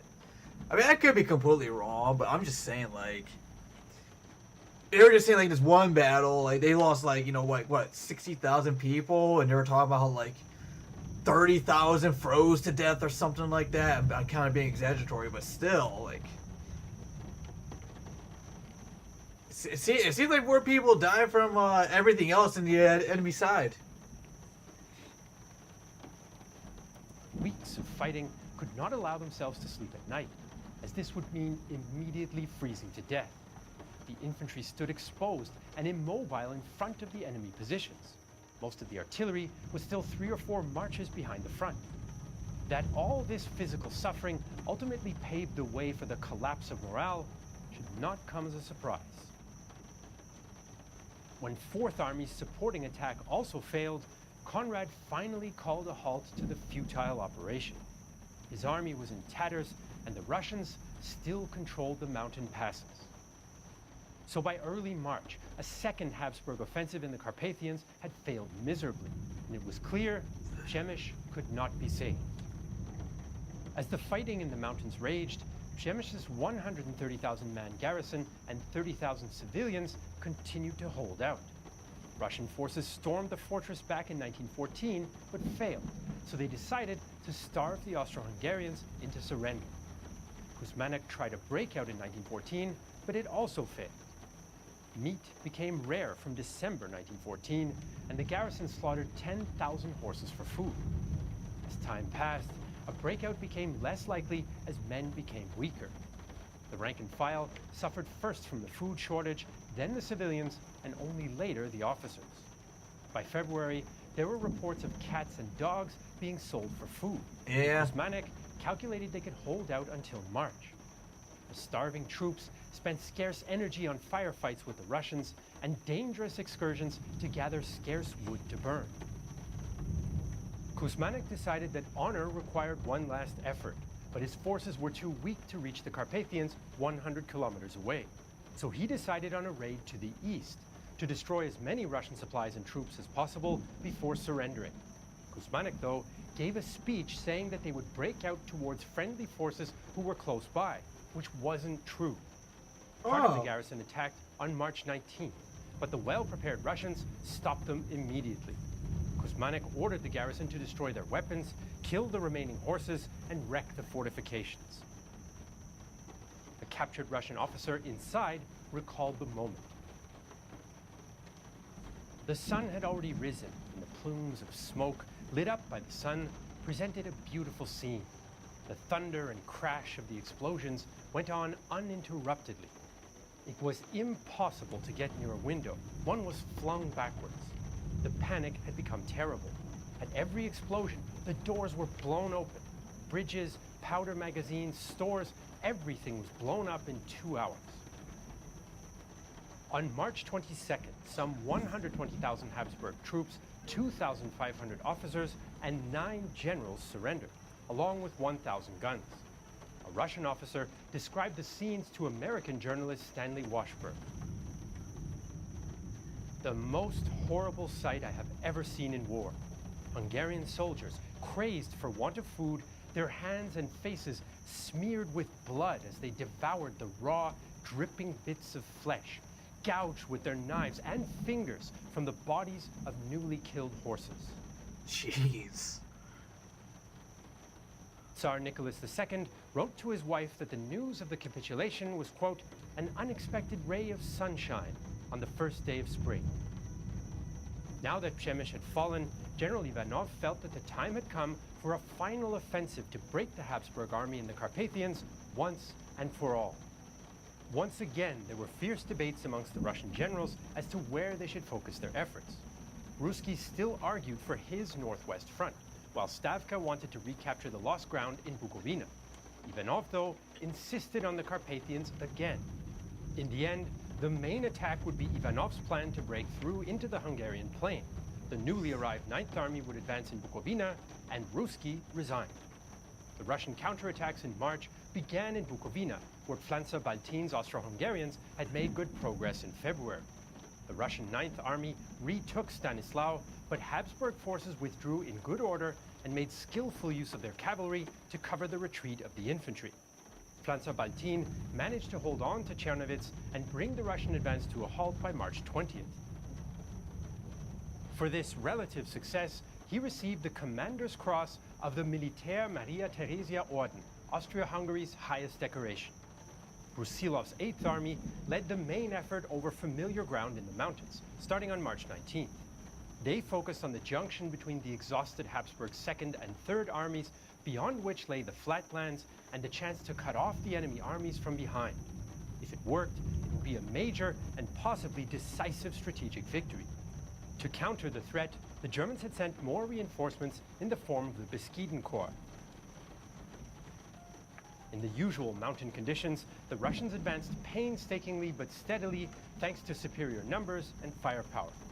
Fierce fighting raged back and forth, with the Russians gaining some ground at heavy cost, before Central Powers' counterattacks took some positions back. The Austro-Hungarians lacked reserves to throw into the battle, and the troops' morale and physical endurance reached its limit.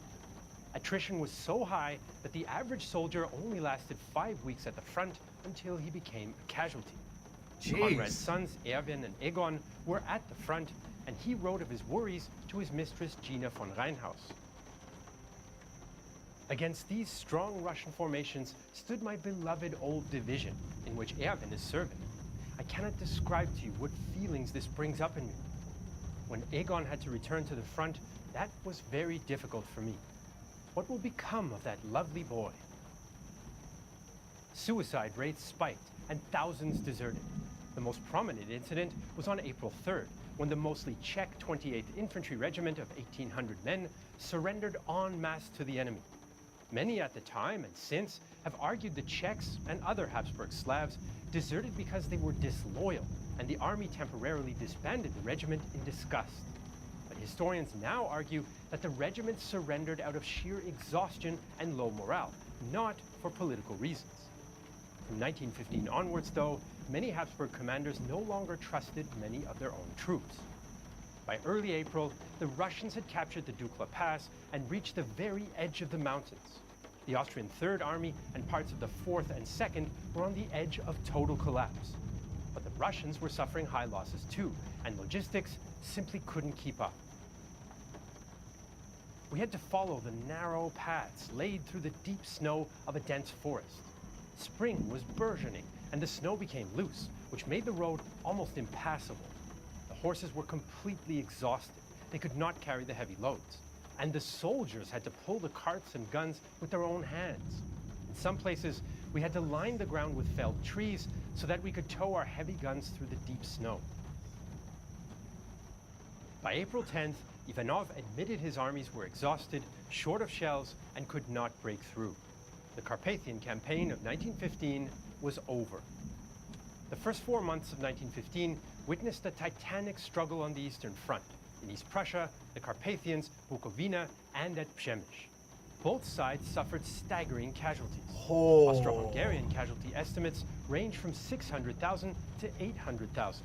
The Germans lost perhaps 100,000, and the Russians between 900,000 and 1.2 million.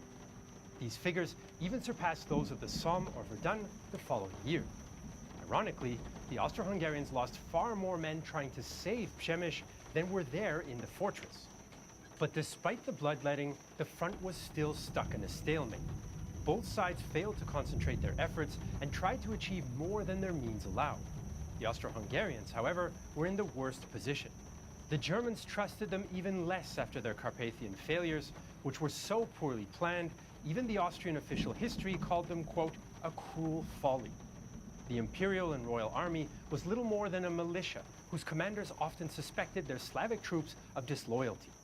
If Austria-Hungary was to survive, a dramatic turn of events was needed, and it wouldn't be long before the tide turned in the east. The Carpathian region was soon engulfed in war again. In 1916, Romania entered the war, and the Central Powers' campaign against Romania ravaged the country and its population. One of the Romanian families witnessing the war was the Ceausescu family, which soon welcomed their third child, Nicolae. While communist revolutions like in Hungary, Slovakia, or Germany failed in 1919, the Bolsheviks won the Russian Civil War, and young Nicolae Ceausescu became a member of the Romanian Communist Party in the 1930s. During and after the Second World War, he rose through the ranks and eventually became one of the most notorious communist leaders in Europe. If you want to learn more about Ceausescu and his rule, check out the new series Mad Kings by Real Life Lore. And where can you watch Mad Kings? On Nebula, a streaming service we're building with other creators where you don't need to sift through a deluge of AI slop. Nebula is made and curated by humans, and it's available in 4K resolution on your browser, on your smartphone, smart TV, or streaming box like Apple TV or Roku. And that's not all. On Nebula, you can also watch all our regular videos ad-free and earlier than on... Well, that was interesting. Because I don't know too much about World War One. Like, I know a bit of it, but I know even less about, like, the eastern side of the war. I mostly know about, like, the west. Because, well, America.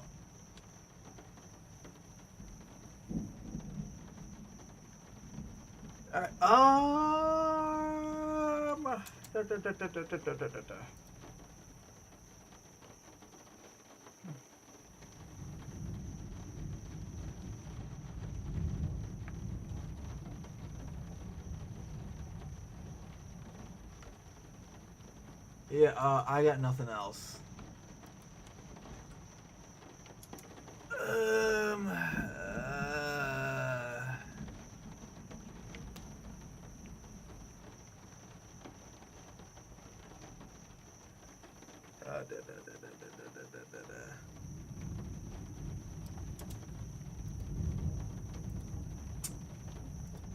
Yeah, I don't know what to do. I mean, it's still early for me, but I'm feeling fucking tired as shit.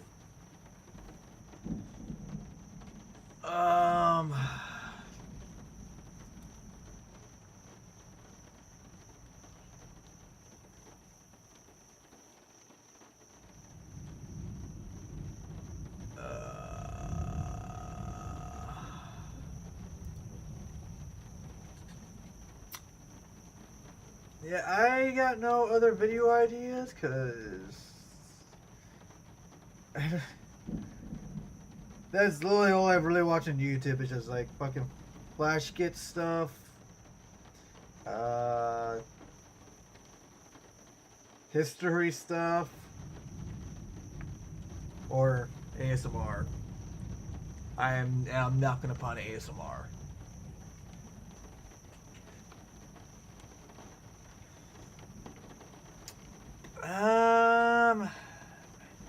As for games,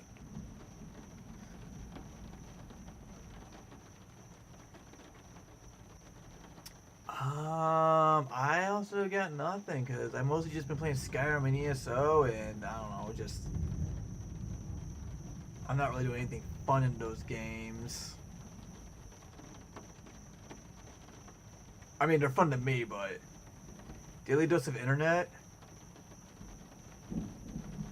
Do I lower my standards to the classic just daily dose of internet? Do I? Yes.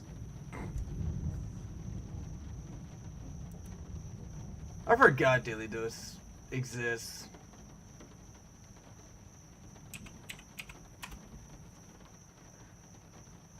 You know what? I just remember for Halloween I was thinking about doing like Nuke's top 5 ghost stories. I know they're like all fake, but like it would have been fun if to make fun of it. But I think what did I do on Halloween? Did I just like do like fucking VR chat stream? I can't remember.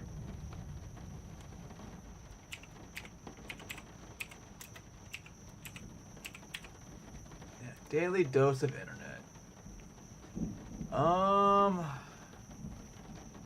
Well, this is her newest video. It's 3 hours old, so.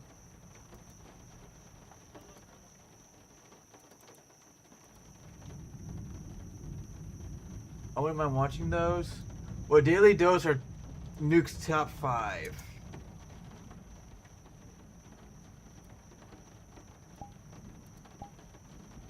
Alright, I got the daily dose up.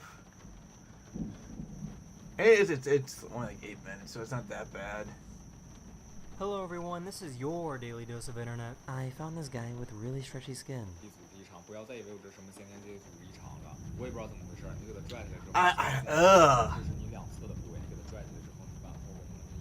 This dog didn't realize that it was right in the middle of a racetrack, but got super lucky. Aww.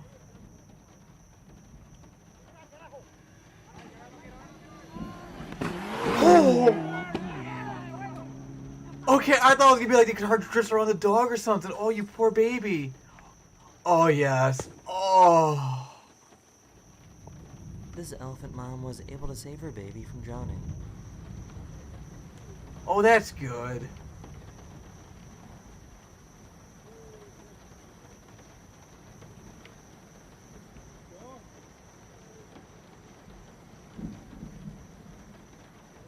This food delivery robot got stuck on the train track. I literally just watched some Critical I watched Critical stream this yesterday.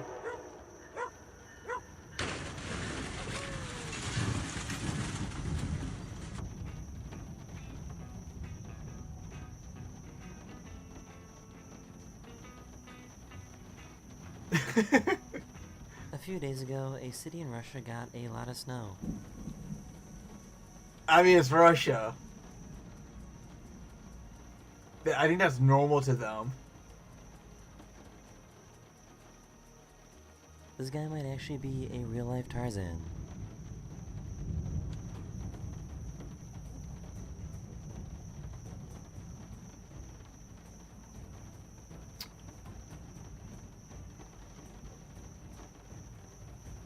Okay, good. He's white. I can say it. It's Monkey Man!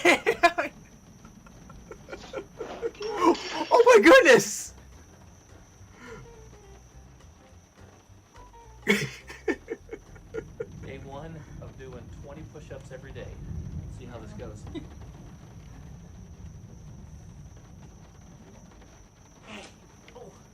I guess if you arrange 4 computer screens together like this, you get a really cool visual.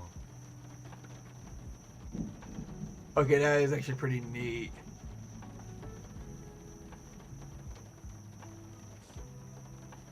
Sounds like they go to a car like These Need for Speed people in Virginia Underground. wanted to set up their own Mario Kart race.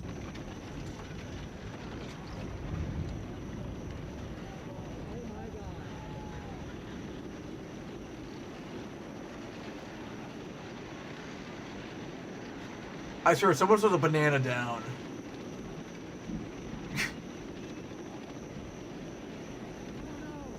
Okay, there are bananas. That's This dog is hilarious. so spoiled that it refused to eat the chicken that isn't seasoned.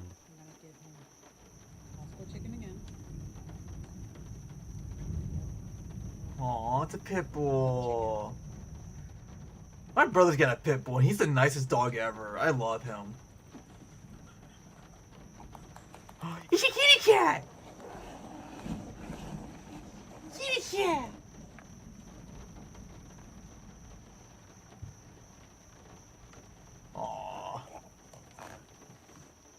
This guy was sad because only one person wanted to shake his hand at church.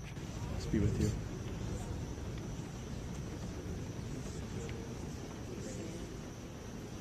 Peace be with you.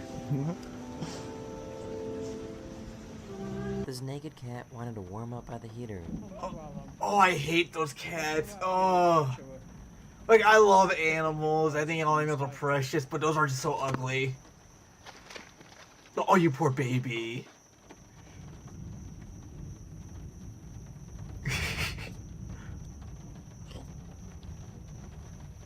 A squirrel decided to fill all the holes in this tree with acorns. But isn't that normal? An elite storage system. Check it out. These are acorns. I'm pretty sure a lot of squirrels do in a that. pine tree. Быстро выключи воду.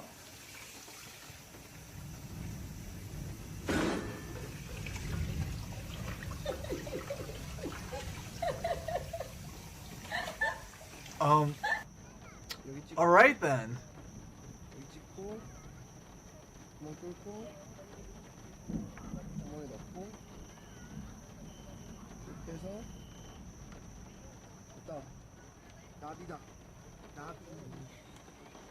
Wipe your butt. Wipe your butt.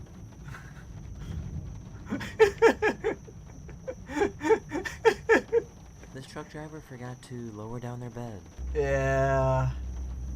Yeah.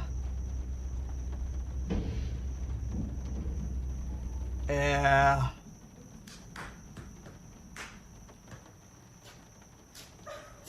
So I guess cows are smart enough to know how to use tools.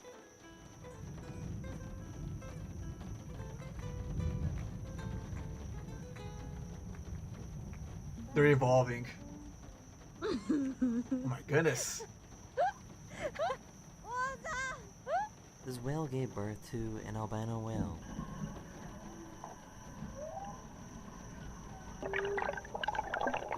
Dude, that is so terrifying. This dog How? has some incredible ball skills.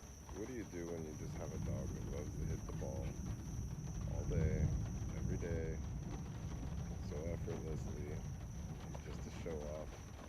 I guess goats are really loud drinkers.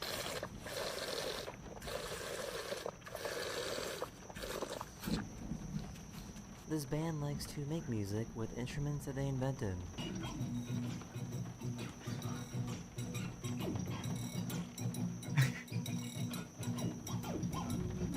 Oh, that's cool though.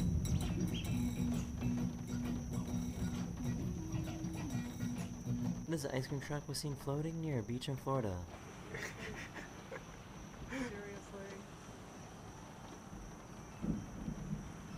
Yeah, you gotta get the This ice kid cream. met Mariah Carey and nailed this note perfectly. Do it again. Do it again. Come on, one more time. Oh, great, right? Look at this fool. You don't even care. Thanks. You got a kid on your back. This cat is smart enough to open a window.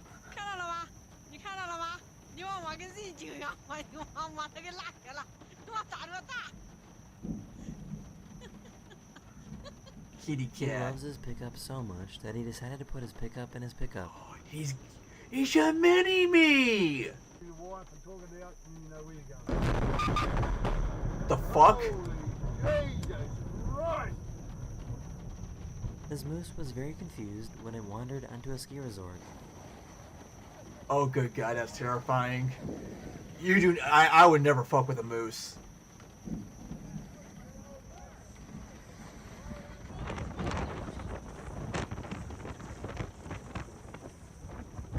I wonder if he's sponsored by Honda.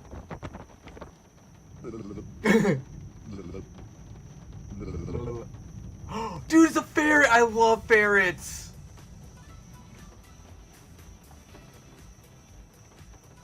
Aww. I went to a really cool art exhibit in Miami where they had you walk through a room full of bubbles.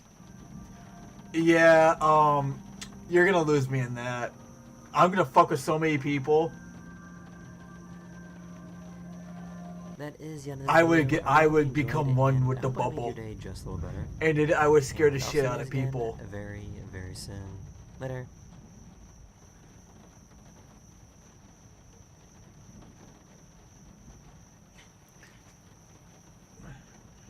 Let's see if Nuke 5 still makes videos.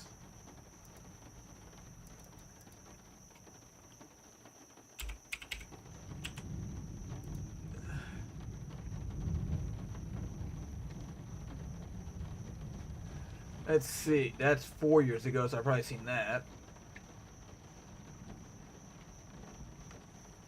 That's an hour-long video. I'm not watching that.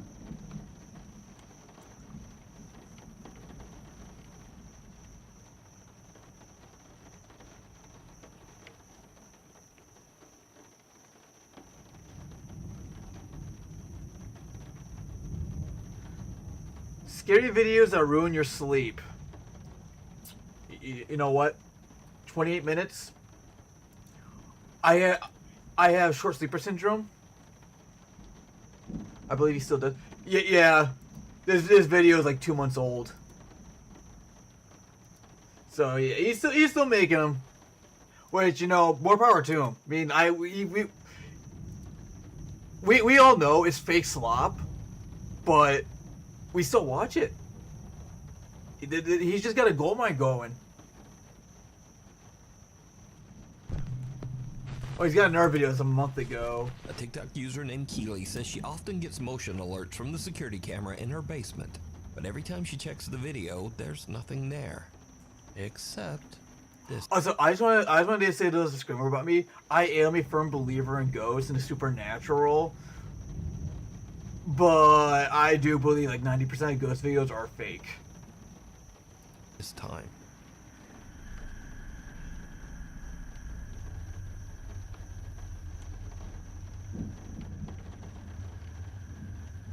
Okay. Did you see it? No, I did not. As just brightened, we can see a strange misshapen something that seems to be slowly climbing up the stairs from Keely's sub-basement. Strangely enough, the motion sensing camera didn't detect any further movement after this single clip. It's just a Now, dude in a it's worth mentioning sheet. that Keely has been posting on TikTok for over 4 years and has never posted anything paranormal before or after this one video. Because our rent was So, due, that's just why. What is that climbing the stairs? Let me know what you think. We'll make a quick buck, put up a Shadows paranormal in the video. Chateau. Ted and Lisa Rogers have spent the last 5 years restoring a 14th century French chateau in Limousin, France. It's a massive project that they've been documenting over on their YouTube channel, Chateau de Montmonier. Now, to be very clear, their YouTube channel isn't about ghosts or the paranormal. It's all about renovations and daily life in the French countryside. But one night, things take a very strange turn. Oh, do they? Lisa becomes convinced that there's a mouse running around in the chateau's old boot room, but Ted insists that he hasn't seen any signs of a mouse. So, to settle the debate, Lisa sets up a camera to record the room overnight, hoping to catch the mouse on tape. We didn't catch the mouse. There was no mouse last night. However, there is something else we did catch. Was there something super scary that's gonna ruin my sleep? Yeah. Oh no! I'm gonna go and get Ted to come and watch the footage. What are we looking at? Right, so. Wait. This is. Wait a minute. This reminds me of the South Park episode where Carmen was doing videos of reacting to people reacting to stuff people were reacting to. It's literally what this is. Hey, we're gonna watch this video together of us reacting to this video that we made that we're reacting to. Oh my goodness! Dad just screams. You know, the rent's due. From last night. This is me setting the camera up. So I'll set the camera up so you can see the hole in the corner. See it? Hope you can see it. Anyway, I'm off to bed. It's very late. So we'll see whether we catch this mouse out in the morning. And then Ted will have to believe me. There is something running above their bedrooms. I'll see you all in the morning. Good night. Instead of filming a mouse, Lisa's camera ends up catching something very different. Oh no, my sleep's gonna get ruined. Now you heard me put the latch on the door there. Yeah, it sounded like it, yeah. Okay. Okay, so the sensor light's gone out. Right. So I'm going to forward this bit because it's about 2 hours. Well, it's 2 hours 27 minutes into filming last night. Now we went to bed about midnight, Yeah. so this would be about 2:30. This happens. Oh my goodness. Wait a So minute. you heard the latch go off the door.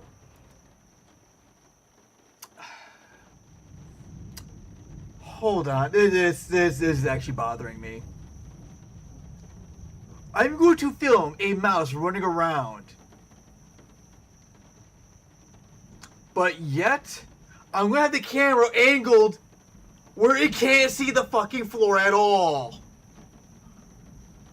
You're not even trying to make it seem real. Like, put in some effort at least. Come on. Oh, that bugs me. At least in the last video, the person put a sheet on. Like, come on. Yeah. And that's the light coming on. Wait, you're even pointing like, this is the camera. Where you're... There is no effort. This is the laziest one. I hate this one. Fuck this video. The motion sensor light. Yeah.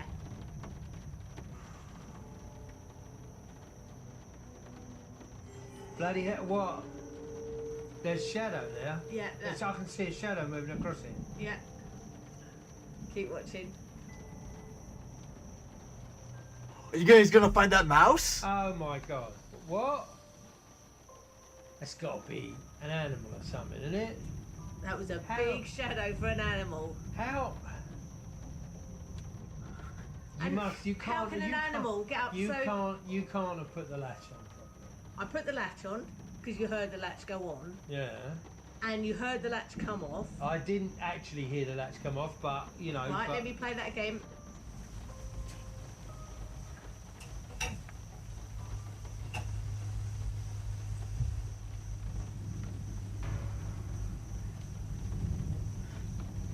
You hear the latch? Right, yeah. The door open. Now to push that door open, that's the heavy door. You've got to push it in. That was so not a heavy somebody's got door. to be standing there to be able to open that door. Yeah. And there's nobody standing there. And I've never known that door swing open on its own. No. And the other thing is, the camera is up on a tripod. So to move it in a tilt, like it's So it's something's tilted moved, up, something has moved. It hasn't moved the tripod because the tripod would fall over. It's had to move the camera. Oh, that's.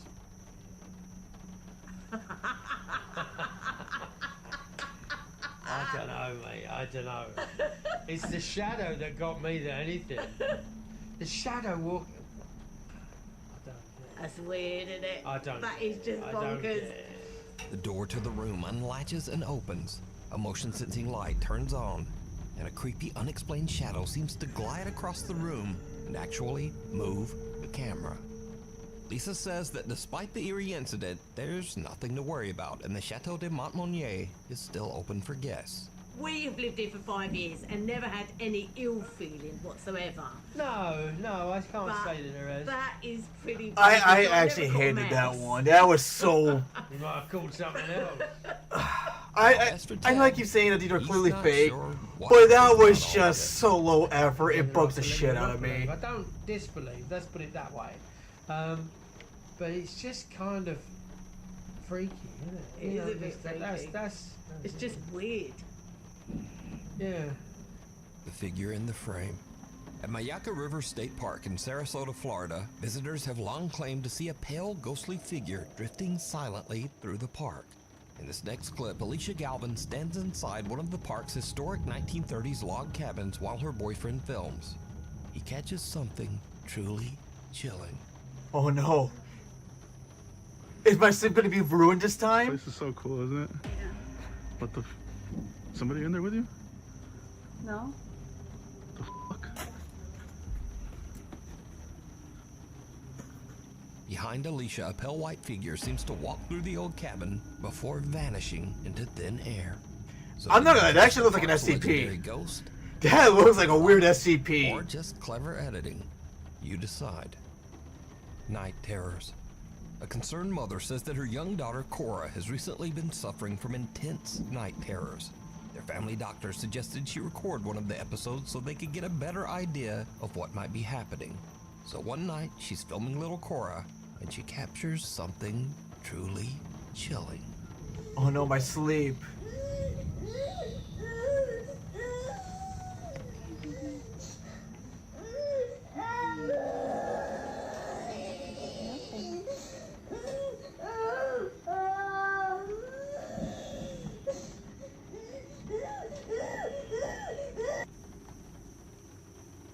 I'm scared.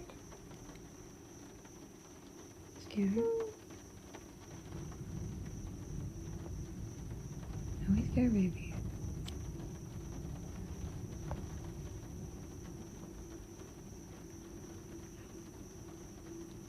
Come on, you're a big girl. I'll be a big girl.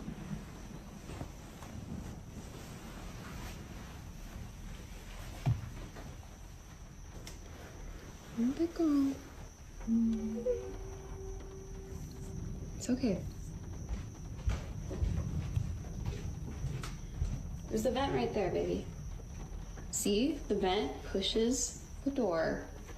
You're fine, okay? Are you a big girl?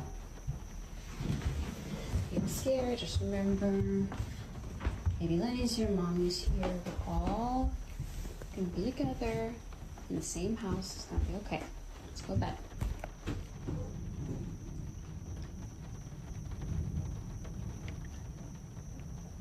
What's wrong, Cora? Sweetie, what are you afraid of?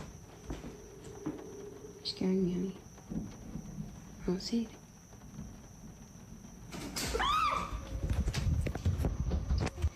As the mom goes to walk her daughter back to her room, the door suddenly starts to swing shut on its own. She brushes it off, thinking it must just be the air vent. But when they reach Cora's bedroom, the little girl refuses to go inside, just staring toward the window in fear. Then, without warning, the blinds slam shut. The mother and daughter are terrified and run screaming from the room. But later, viewers notice something the mom missed. As she tells her daughter she's a big girl, a faint little voice seems to whisper back. Listen closely. I'm a big girl. It's okay. It's okay. It's okay. When the mom examines the footage, she notices something else. The air conditioning wasn't even running when that door closed. So the AC was not on Wait. when the door closed. It's very loud, and you can hear it coming from the vent. Some skeptics in the video comments suggest that the blinds are probably remote controlled. So, the mom posts another clip to prove them wrong. But things get a little weird. So I'm Oh, coming just to admit it's show you the fake. You want the blinds, which I views. opened back up to demonstrate how they're closed. It's not electronic. It's not battery powered.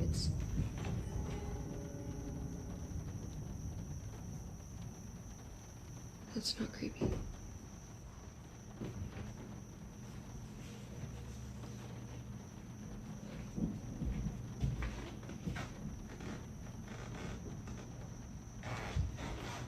I mean, honestly, like, Trying my best. a lot of effort went into this one. So, to close these blinds, you have to touch it and close it like that. That is the only way to close these blinds. There are no batteries or remotes here at all. No wires. You have to touch it and you have to close it like this. And there's no way I could have done that since I was standing on the opposite side of the room. And there was no way I could have closed all four at the same time. The mom says they plan to move out of You- the you- house you know- as soon as possible. Hold on. You know what really bugged me about that? I'm pretty sure, like, I don't know why I'm trying to debunk this stuff. I don't know, maybe because I'm just bored. But, like, I noticed, like in the earlier footage, she refused to move the camera to the left. So I'm pretty sure someone was just sitting there waiting to close the, like, just shove the blinds, like pushing her hand up on the blinds or something. Cause she's only like zooming in the camera on like on her hand on the one blind and not showing the rest or closing with the rest. I'm pretty sure like those are all connected. Why am I trying to debunk it? I don't know. You know what? I honestly just been disbelief. Wow, bro, that's fucking crazy. You should move out of there. But what do you think? I think it's 100% real. By some dark entity, or is it all just an elaborate hoax? Elaborate hoax, my ass. If you see something that you think would be perfect for the top 5, email me at nukestop5@gmail.com. You can also tag me on TikTok at nukestop5official, and be sure to tag me only at nukestop5official, because there are a lot of fake accounts on there. A mist that moves. Chris Netzel does daily live streams from graveyards around Fort Worth, Texas, using a Spirit Box app to try and contact ghosts. Oh my goodness. Now, to be honest, I'm not such a fan of ghost apps. But during one late night stream, Chris captures something you know what? a lot harder to dismiss. I respect that, because... Hi, Jonathan. Hi, buddy. There's no way these ghost apps work. Whoa, whoa, whoa, whoa. Whoa, whoa, whoa, whoa, whoa. It just said Jonathan, bombings 1920s. You are amazing. Mortuary. Right. It just said right. As Chris approaches an old gravestone, a small white figure about the size of a child seems to walk out from behind a tree and just vanish. Chris doesn't see it, but after his live audience points it out, he reviews his footage. Oh, he's streaming it? Paranormal versus pets. Troy Legault says that his house is haunted by a very active poltergeist.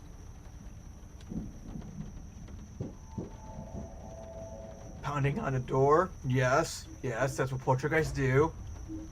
Oh my goodness, it opened a door.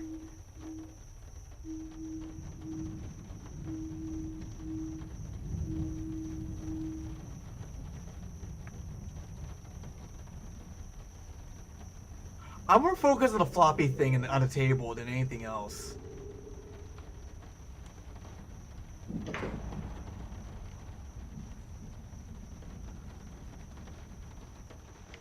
Six days left. Oh my goodness. A chair and a mist.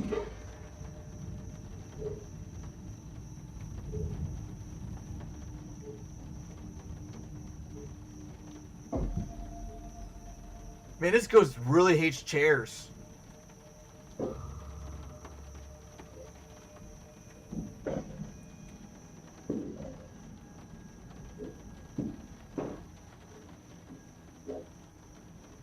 Oh no, he's got the camera!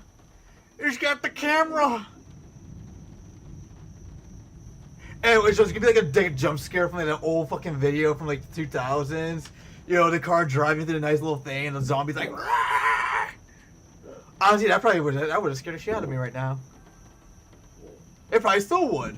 Troy says that these strange incidents in his home have only gotten more intense as the weeks go by.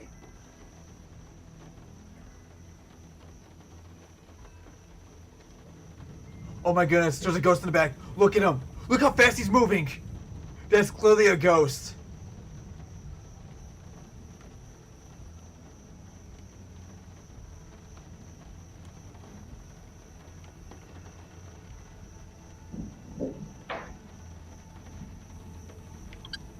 Wait, hold on.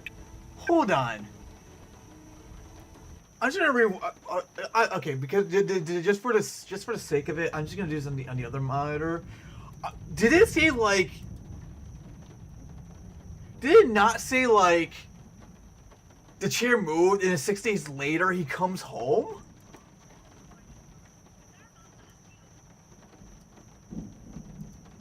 Hold on, I just gotta. Okay. Okay, so yeah, so there's the chair moving.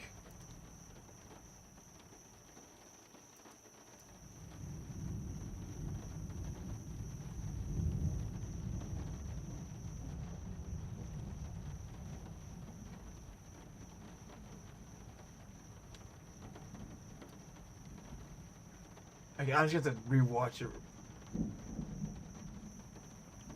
Oh, I started with or just the very beginning of it. Fuck. Yeah, there's a door opening.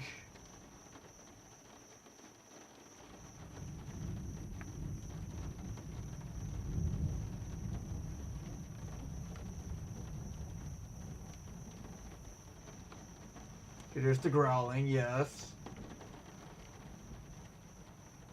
Door slamming, yes. Okay, never mind. Never mind. Okay, so it went to 6 days later, then the chairs moved. Okay, for some reason I thought the chairs moved and then it was 6 days later. All right, you got your tracks covered there.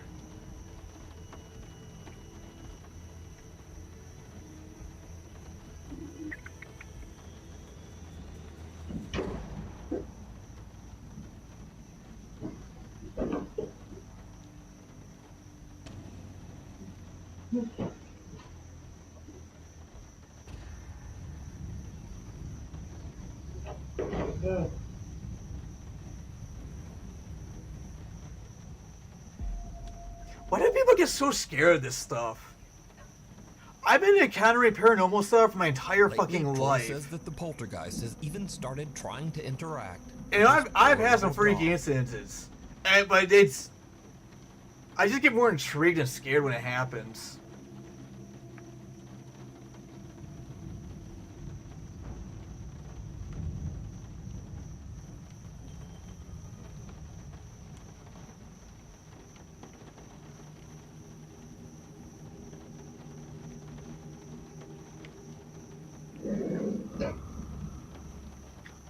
Okay, the dog was like frozen there.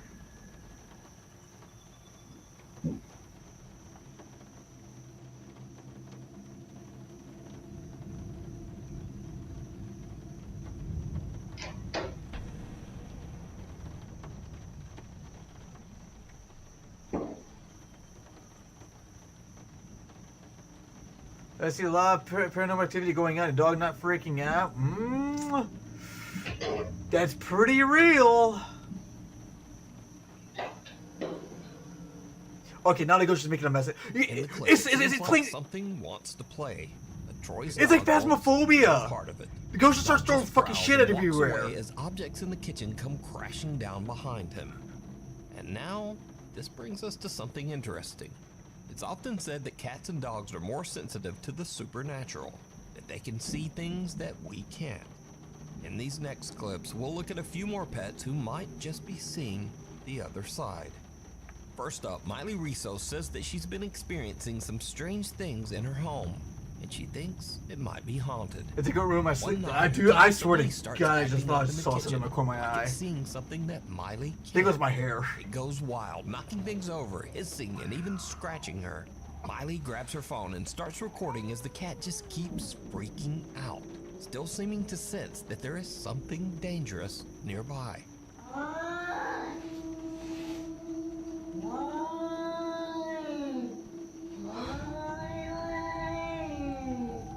So it sounds like All Along Johnson.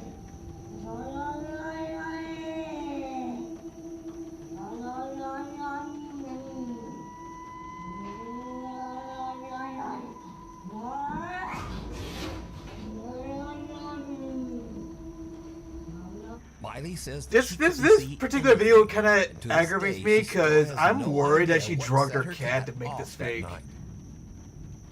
Next up, Jacinta Simone says that she and her partner bought an 1800s farmhouse in the countryside just outside of Sydney, Australia. But first day they arrived. Why would you do woodwork with shorts like that? Does this.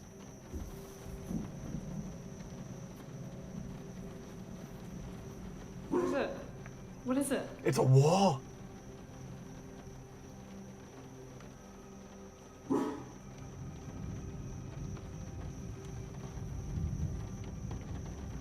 The dog immediately seems to lock on to something in the old cottage's master bedroom, and it won't look away. But what exactly is it seeing? Finally, Steve says he lives in a very haunted house and often hears strange disembodied voices late at night. One evening, he's home alone with his dog when he notices that the dog keeps staring at one particular spot across the room. Steve checks his security cam, And here's this. Oh boy, is it gonna ruin my sleep? Play dead. Come.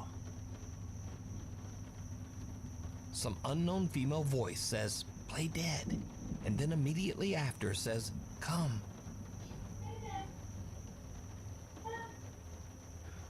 Well, that's low effort. Steve swears that he was completely alone with the dog that night. He also says that these strange unexplained events are a common occurrence in his haunted home. Sometimes other ghosts speak.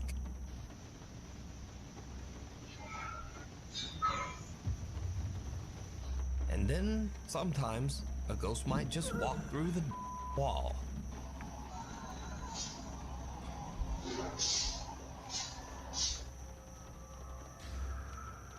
Cradle and all. I think there's a hallway back there. Huron says that strange things have been happening in her home while her husband is away working as a commercial truck driver. She first notices something unusual one night when her baby monitor suddenly just starts glitching. Anybody have one of those VTech baby cameras? It keeps glitching out and it has woken me up so many times tonight. I thought it was just background noise, but the last time I swear I heard music playing. The next day, Misty is making a milkshake for her son when something very strange happens. Oh no. Get everything out, I turn the blender on, I start blending the shake, I'm cleaning up from making lunches and putting stuff away in the pantry. And all of a sudden, literally the loudest sound. Literally. I turn around and me and my son are like, what the f? The blender literally flew across the kitchen. I'll post a picture, but it came unplugged. The motor's on the floor. The jug that holds all the contents is splattered everywhere. There's shake all over my cabinet. So Misty says her 10-year-old daughter Olivia doesn't sleep in her old room anymore, as it's been turned into the nursery for their new baby.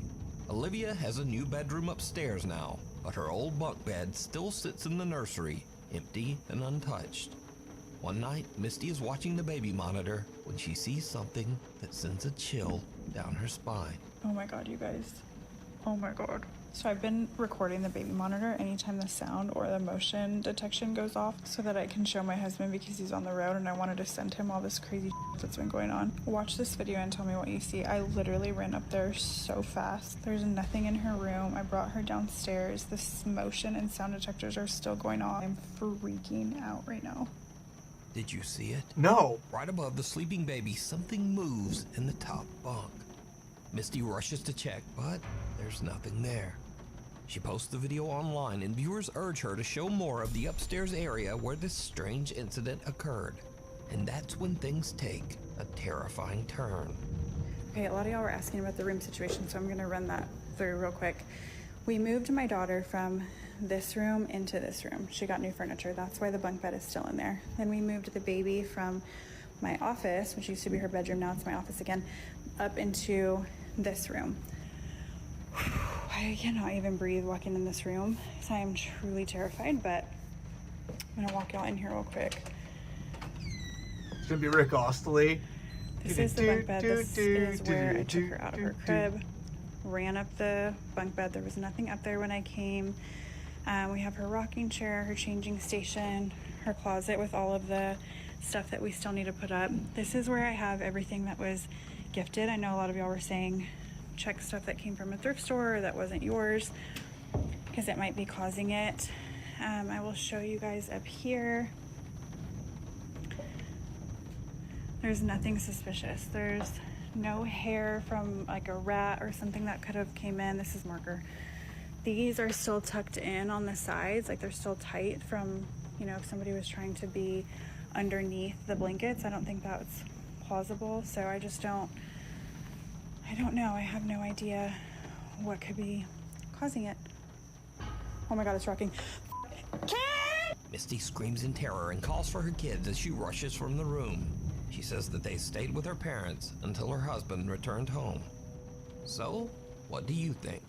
Is something sinister haunting Misty's home? And if not, then just what is this? Let me know what you think. Door to nowhere. TikTok user Appalachia Decay lives in a 200-year-old farmhouse deep in the woods of the Appalachian Mountains of West Virginia. This might be real now. One day, she hears strange noises coming from the basement. Noises that she suspects are probably rats. Probably Mothman. She grabs her phone, starts recording, and heads downstairs. And that's when things take a terrifying turn. Mothman always be doing stuff like that.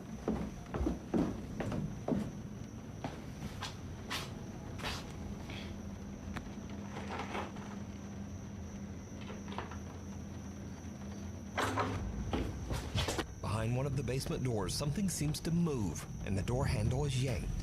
But here's the creepy part. That door doesn't actually lead anywhere. So these are the steps that lead out. I don't know what that is, but if you look, it's been sealed from the inside and the outside. Appalachia Decay says that she still has no idea what caused the sounds, but for now, she's taking precautions. Scurry videos. So these are videos that are a bit weird, a bit funny, or just very strange or unexplained. First up, Lucas Wegner is a cave explorer from Germany who shares his adventures on TikTok. If you've got even a hint of claustrophobia, his cave explorers are already nightmare fuel. But during one of his explorations, Lucas came across something that made his blood run cold. Das mit dem Knie auch, weil das halt so... Hallo? You know, honestly... Hallo?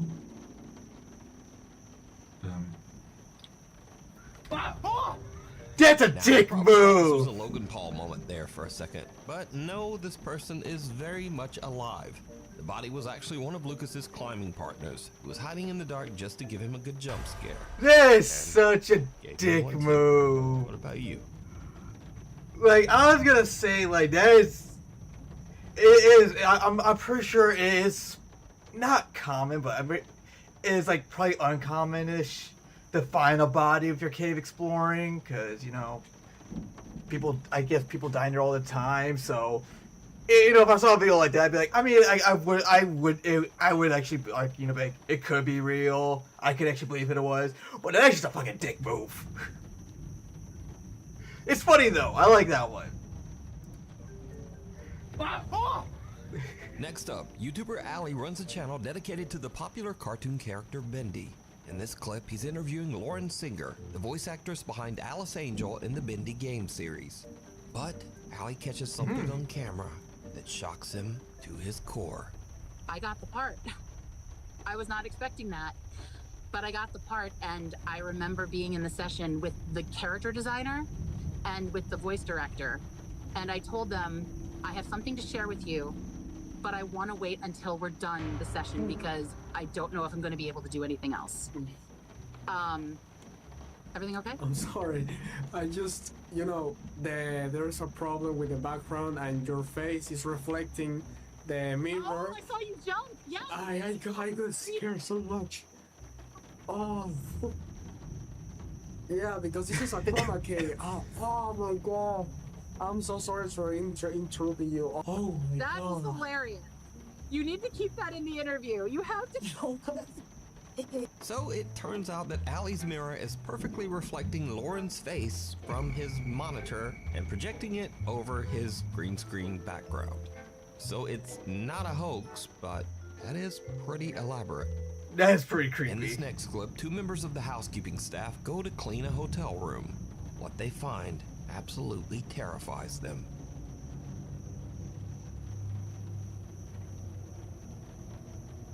Oh no.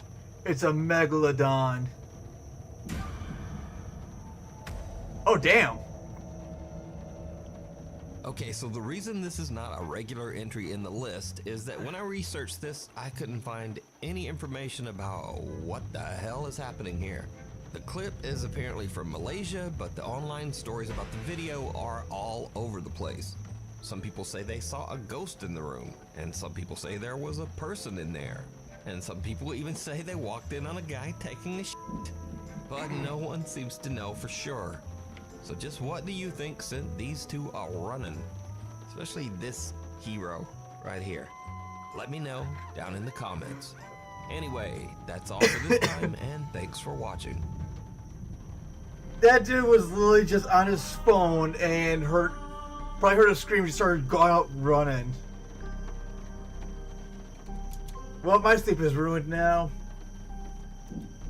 Thanks, Top 5.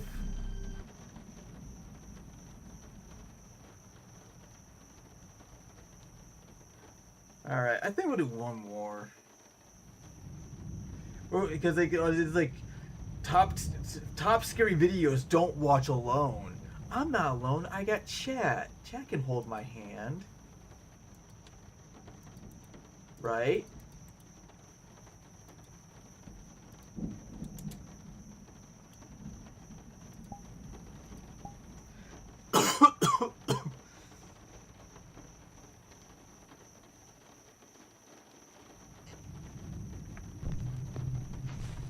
Jonathan Javier Molina works as an EMT in Mendoza Province, Argentina. One night after finishing a late shift, he's sitting just inside the hospital corridor when he notices something very strange. He thinks he keeps seeing someone sitting inside his car. He pulls out his phone and starts recording, and what he captures is truly bizarre. En este momento en el hospital escuchamos un golpe y nos dimos vuelta porque dijimos, bueno, ¿quién está entrando? Cuestión de que no hay nadie atrás nuestro. Y miramos adentro del auto y dijimos, oh, pues el auto... ¿Qué mierda es? Lo peor de todo es que no queremos salir. O sea, no... Un miedo a la puta madre. Lo peor de todo es que se mueve adentro del auto y no hay nadie. O sea, ahora vamos a ir a controlar el auto. Pero parece como si fuese un reflejo. Just a dude.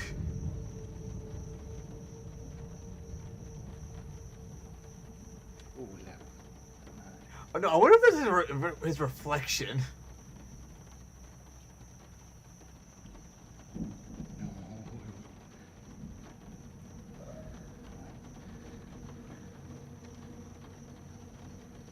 Salimos rápido para que vean que no es mentira. Mamá, la piel de gallina, hermano. Piel de gallina. Cagazo.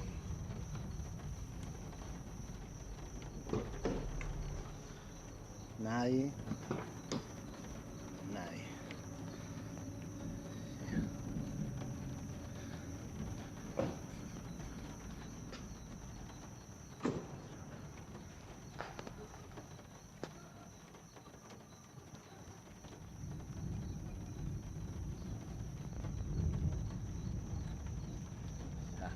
Nadie.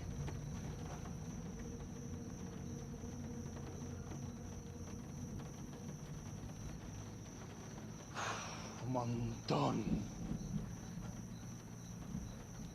Es un montón. Mierda.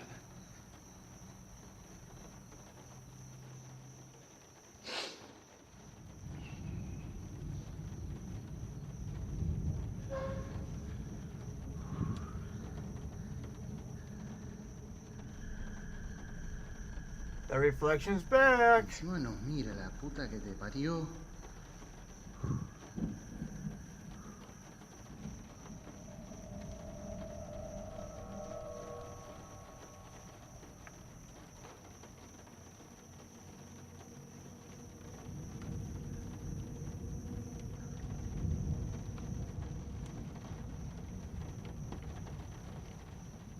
No, chavo. No.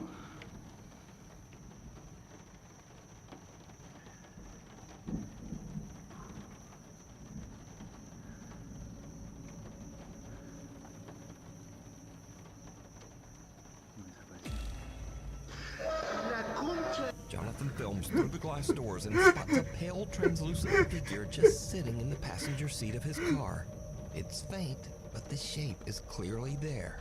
He goes outside to check, opening both the front and back doors and showing the empty interior. He even pans around to prove that no one is nearby. But after going back inside, he looks back out at his car and is shocked when whatever it is appears in his car again. I love the little jump scare they made. Seems to be staring right at him.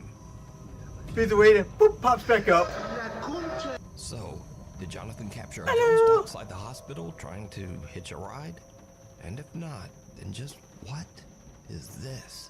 Let me know what you think. Just a dude in the car. Graveyard shift. A security guard working the overnight shift at a cemetery decides to film a quick video for his brother-in-law, just to show him how creepy the place is after dark. Oh, I love cemeteries at He night. heads to the crematorium to do a little filming, and that's when things get weird. lights, they turn off automatically at a certain hour. And I'll tell you right now, I'm gonna walk you through. Unexplained audio glitch. Probably an audio glitch. I have a friend that works that he would see and Shitty audio quality. coming from Oh this fuck! direction. I forgot. I'm supposed to think this is real. So I'm Dude, walking through here. it's like Phasmophobia with a spirit box. It's so fucking real. Usually put the urns out to send to the families. So when I'm walking here at night, I walk right by these urns that they put on these tables here, and then I come down. Freaking out.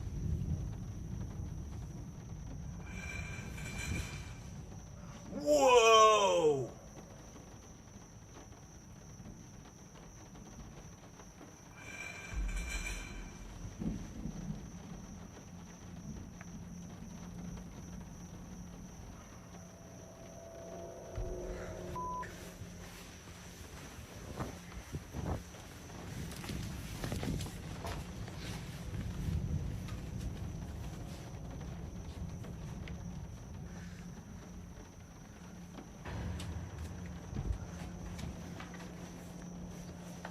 As he walks deeper into the room where the bodies are cremated, the audio on his phone starts to glitch. Then he freezes as he hears a sharp clinking sound from somewhere nearby. He turns the camera, and that's when he notices one of the urns. An urn that actually has someone's ashes inside, and the lid is moving. It slowly tips upward like something inside is trying to get out. And with that, he decides he's seen about enough. He starts heading for the exit when he notices movement again, this time in the doorway. The curtains are swaying even though the air in the room is still. And then, clear as day, something pushes them open from the other side. It's just like And that's it. Phasmophobia. The guard just makes a run for it. So, is something lingering inside the cemetery's crematorium? Are the spirits of the departed not really departing? Let me know. The Transparent Trespasser. Florida live streamer. a trespasser? Mostly posts gaming content on his social media. That was Manor Lord, He's I not a ghost think. hunter, and he's definitely never filmed Yeah, it's Manor anything Lords. paranormal. Until That's Arc now. Raiders. Michael says his mom has been complaining that something keeps waking her up by tapping on the bedroom window every morning before sunrise. He says his dad brushed it off at first because the window faces their backyard, which is surrounded by a gated and locked 7-foot fence. Nothing That doesn't should stop be getting people. back there. Eventually, after hearing the complaints a few too many times, Michael's dad sets up a camera pointing out the bedroom window. What he captures chills him to his core. Alright, look, it's starting now. The security light turns on. It picks up.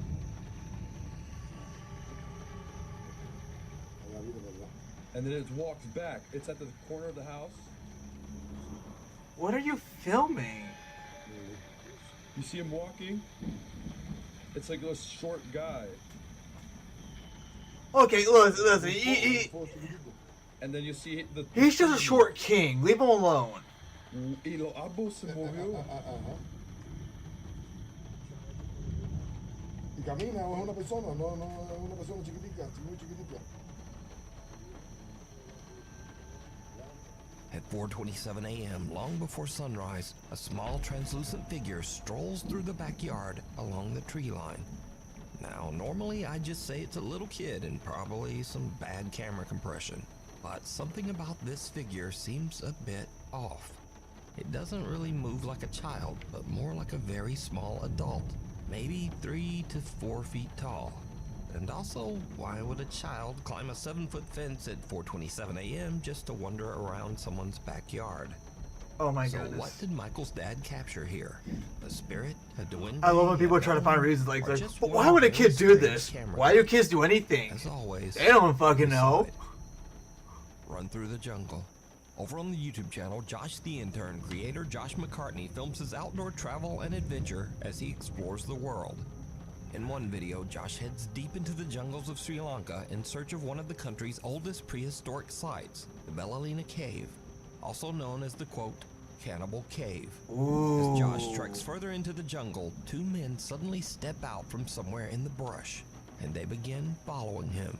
They match his pace, and they stop when he stops.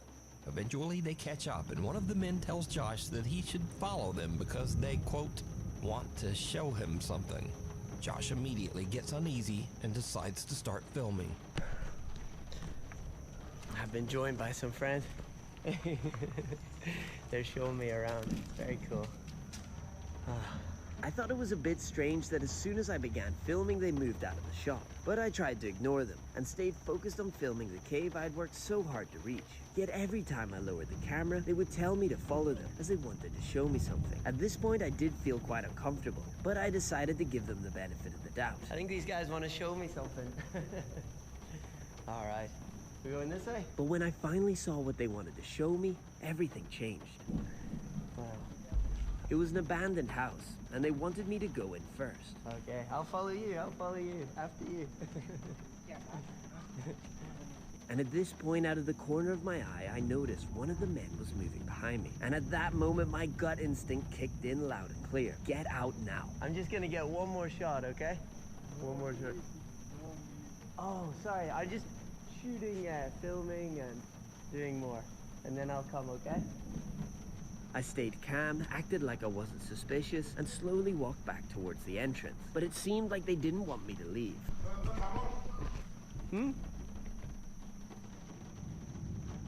I'll come soon. I just want to shoot this.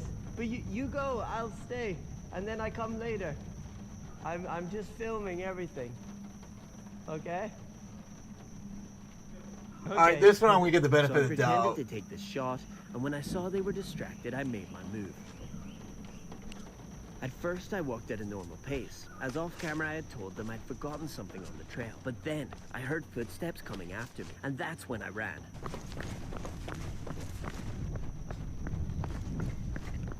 Oh, I'm gonna have a sit.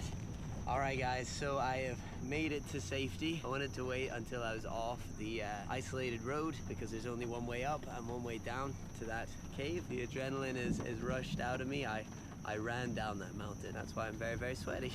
Josh says that in his travels in Sri Lanka, most of the people he's met have been very friendly. But this encounter just seemed different. What I would say... Isn't Sri Lanka known for cannibals though? So... They could be extremely friendly, and they just genuinely wanted to show me something in that abandoned house, and I just so happened to walk by, and they're like, we're going up there anyway, we'll show him something. And I've had those experiences here in Sri Lanka where locals want to show me something and they're super friendly and lovely. This to me just didn't feel like that, and so I was better safe than sorry, and so I got out of there. This is a decision that I made. These guys could have been nice and genuinely wanting to show me something. That is just not what I felt in the moment, and I've just got to trust that gut instinct. Hold on, like, I mean, honestly, like, I am giving this video the benefit of the doubt.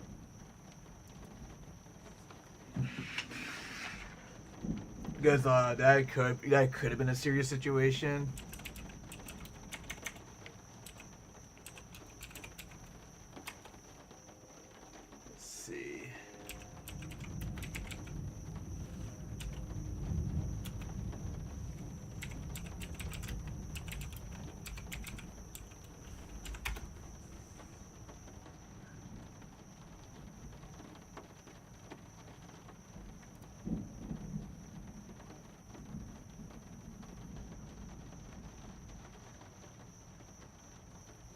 Okay, no, apparently, well, let's see, you know what?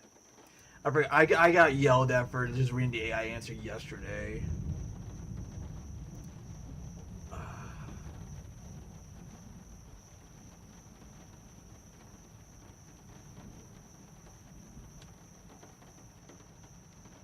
Alright, I'll go to Reddit.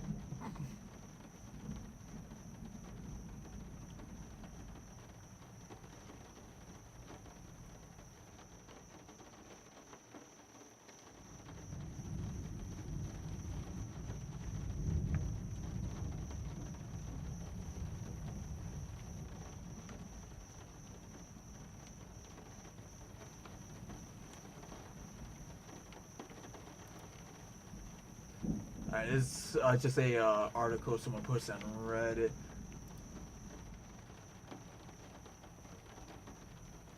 And of course, like, you know, the actual video just popped up on here too.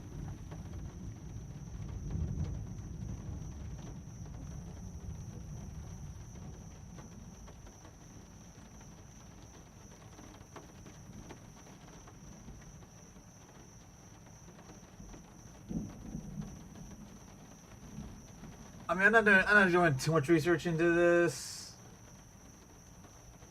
Okay, you know what? Oh, maybe I should have read this little. Let's see. I just want to know if there's any cannibalism. Let's see. I'm just gonna let's see.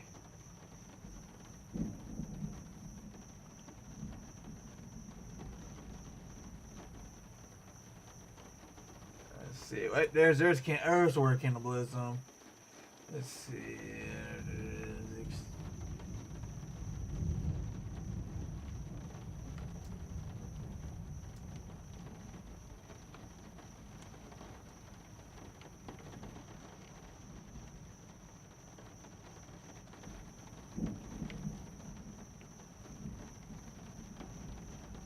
Wait, hold on.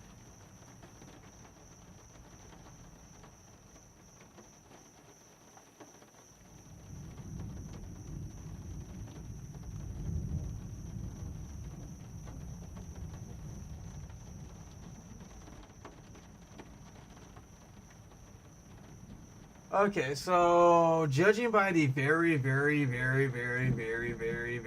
small amount of research I just did on this, I guess there was like a small, like out of the main people back in like colonial times, the main people weren't cannibalisms, but there were a small minority of people who were cannibals. So I mean, I don't think those guys that were hunting this guy were cannibals, but I mean, like, yeah, it's kind of weird. Isolated path, two guys trying to, yeah, I mean,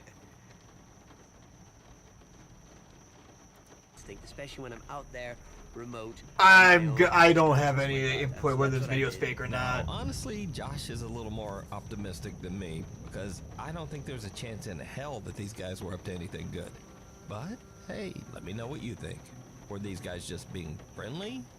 Or was Josh about 2 seconds away from something horrible? The wax shaman. Maria Sabina was a revered shaman and spiritual healer from Oaxaca, Mexico. Maria's fame in the West and the attention it brought upset her local community, and she suffered because of it. She was an outcast to her neighbors. Her house was burned down, and her son was killed. Maria Sabina died in poverty at the age of 90, suffering from malnutrition. As part of an exhibit on witchcraft, the Ocampo Museum in Guadalajara, Mexico displayed a very lifelike figure of Maria Sabina. That But is soon after creepy. it went up, visitors began to complain, saying the figure moved or even tried to grab them. The following creepy video was recorded by one of the very frightened museum visitors.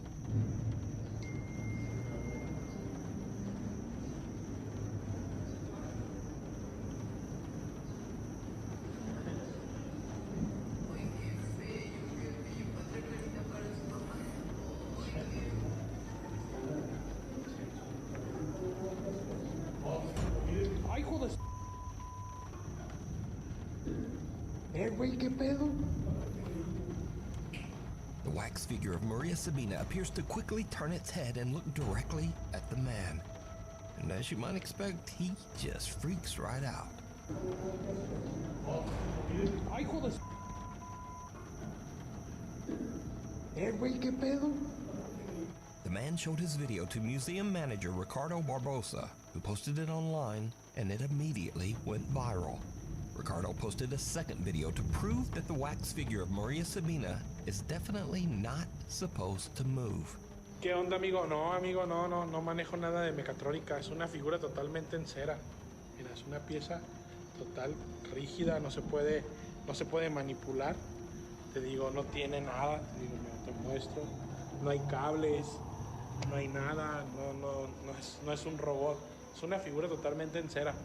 Museum manager Ricardo Barbosa shows that the wax figure is completely solid and immovable.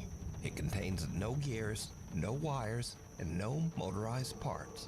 It's just a wax figure that should not move at all.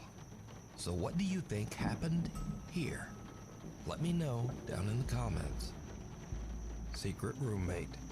Haley and her friends are staying in an Airbnb with their moms when they discover something very strange. A secret door hidden under a rug at the bottom of the stairs. And I wanted to like open it to see what was down there. So then I got my phone because I wanted to get a video of me going down there to like see what was down there because it was actually creepy. Haley starts to record as they open the hidden door, revealing a dark cellar beneath the house. We found a secret door. Secret tunnel!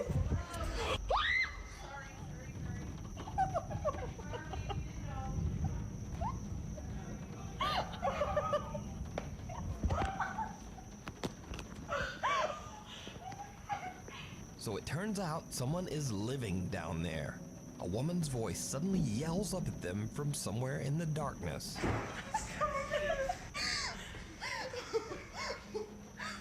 Trapped down there.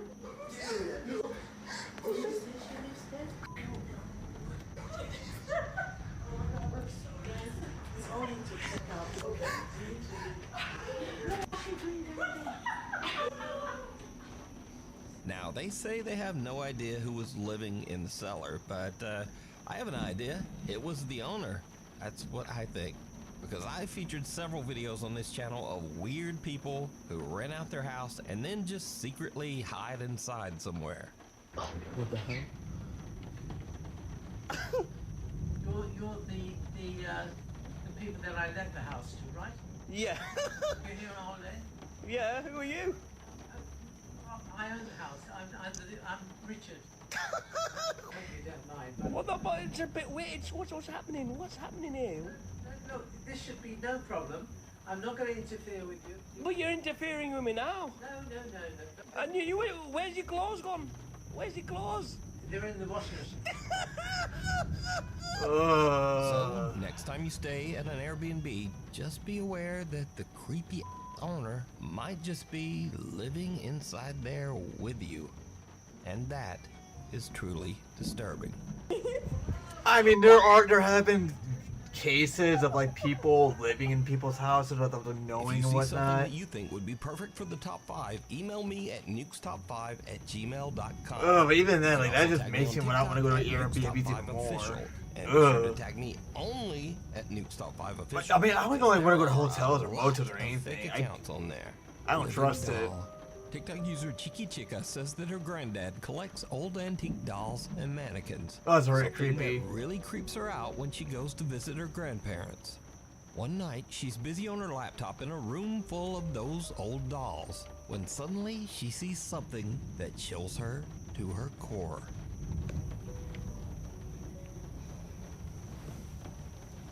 The Paw Patrol balloon, that's very creepy. This thing just moved.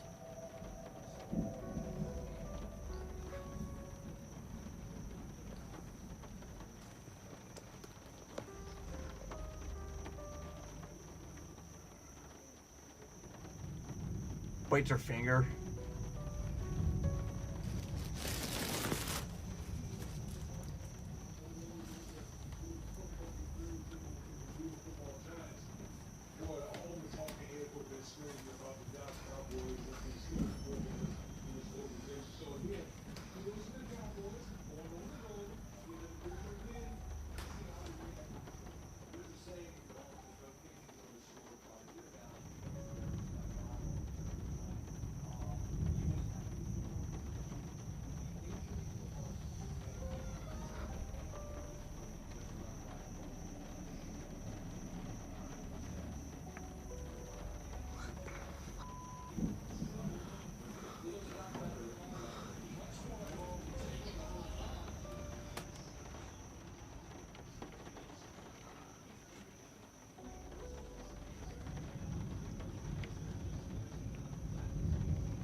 are you real? How old are you? What is You your can name? do it again. Are you friendly? What is the won't capital of watch. Assyria?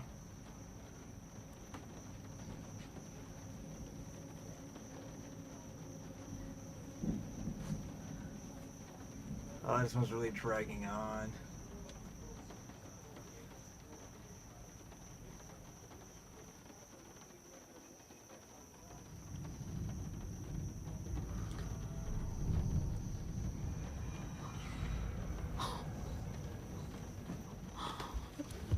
What happened? First, Chica is freaked out by the creepy doll and walks out of the room. And the door just slowly swings shut behind her. She goes back in and tries to get the doll to move again. And it does. In the mirror, you can clearly see the doll's hand move across its knee. But did you see it? Just before the doll's hand moves, a strange shadow passes across the wall, moving toward the old doll. So is this bizarre old antique doll haunted by the spirit of one of its former owners?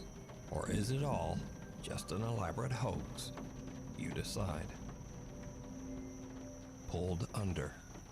In Indonesia, a little girl named Zaina and her brother are playing in their bedroom as the family security camera quietly records. But as the little girl crawls across the floor, something seems to pull her. Zaina's mother, who was away at work, later watches the security footage back as she records her horrified reaction.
The little brother just kinda lies there staring at his phone as his sister seems to be slowly dragged under the bed.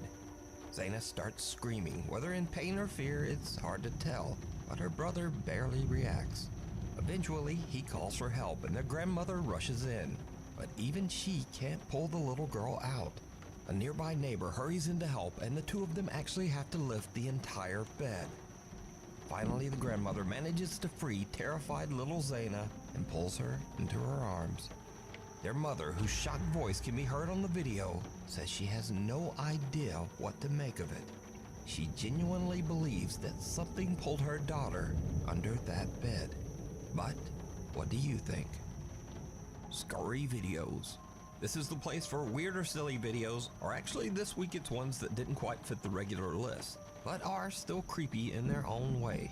First up, a young woman named Lexi is just hanging out at home with her dog. Nothing unusual. But her black lab suddenly locks onto something across the room. Something truly bizarre.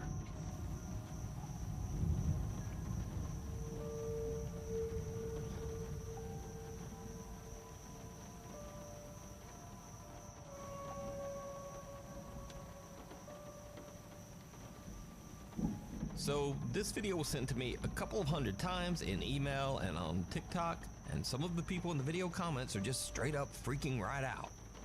But it turns out that this is just a Christmas decoration doing what it do. because it's actually designed to move like that. Freaking the out of the family dog is just a bonus. This next video is something that some people seem to think might actually be paranormal, so I'll just put it here and leave that up to you. Kath Noel hears eerie laughter coming from her baby monitor. She goes to check and sees this.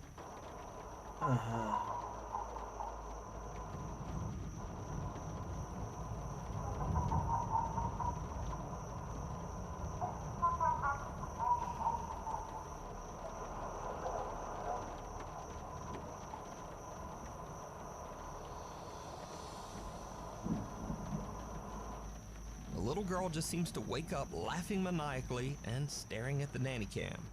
Now, there's no denying that this clip is creepy as hell, but I'm just gonna write this one off to, babies do weird shit. Thank you. In the video comments, people mentioned that Kath wondered if they should call a priest. This person says, I'm a priest, don't call me. Another popular video comment is, move immediately, leave the child. Well, damn! And then someone just simply posted this lovely picture of someone throwing a baby. Anyway, that's all for this week. Thanks so much for watching, and hopefully I'll see you back again next week. Oh, okay, at least you're getting a sense of humor at the end of it. That's funny.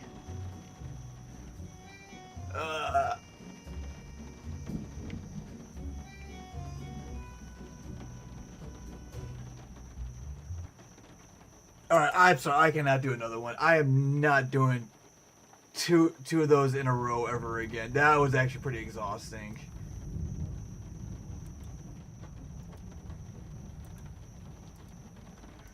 I was trying to keep up with, like, trying to play it off as, like, oh, well, it is real. I couldn't do it.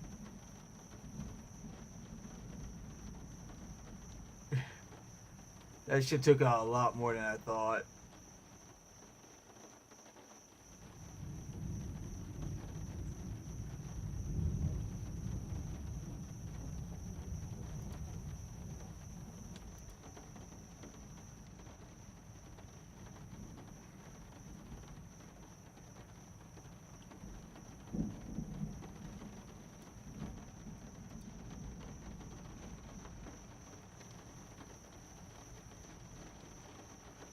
I think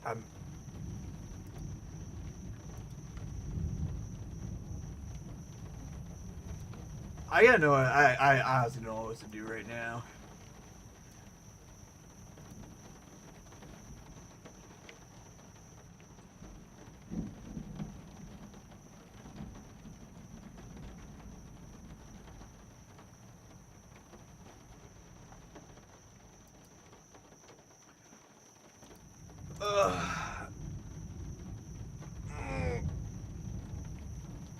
I don't think I can do a reaction video. I'm so like.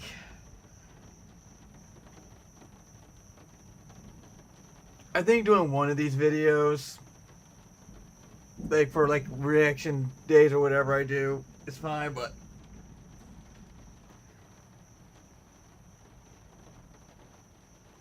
I don't know. They're funny. They're entertaining. But I guess like from like I am like into like a lot of like the ghost stuff, so seeing a lot of stuff is just kind of frustrating.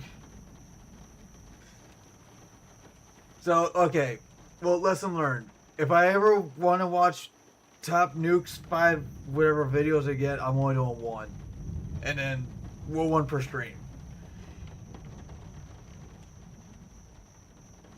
I mean, also because I'm like low energy right now.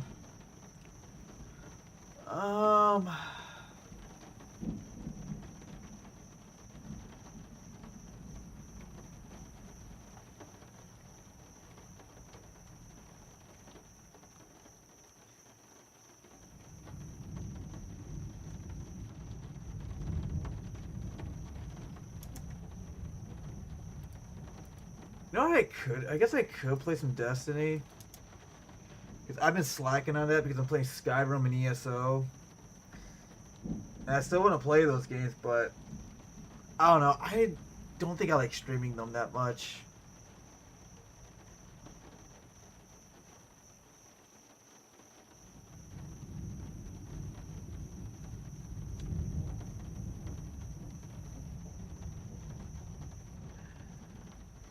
Guess I could do like the priority contract for Destiny.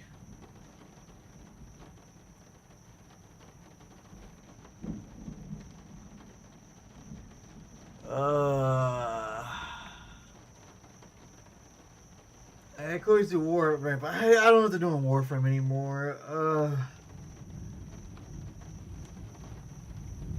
There's no end game. It's just farming, and I already get all the frames. I don't want to play Soulframe because it's the same thing. But I really want to play Souls-like, but I got one's coming out within a week, and another one's coming out within like 2 weeks, so that's hype. And I totally did not buy the deluxe editions for both of them.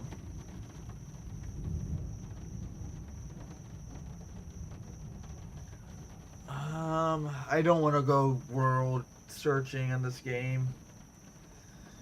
Because I like doing that in VR. That way I can interact with the worlds better. I love Destiny 1 more than Destiny 2. You know what? I'm with you. I'm with you, Glitch Wolf. I really am. I fucking love Destiny 1. I like the way it looked. I like the way it felt. I liked everything about it is just so much better. It just sucks that it's like...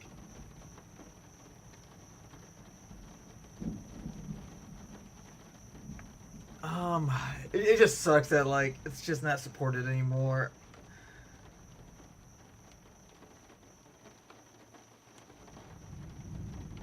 I mean, if Bungie were to go back and be like, hey, you know, maybe we should like, you know how we did like all these quality of life updates to Destiny 2. Let's just put them in Destiny 1. Like, I would love if they revive Destiny 1.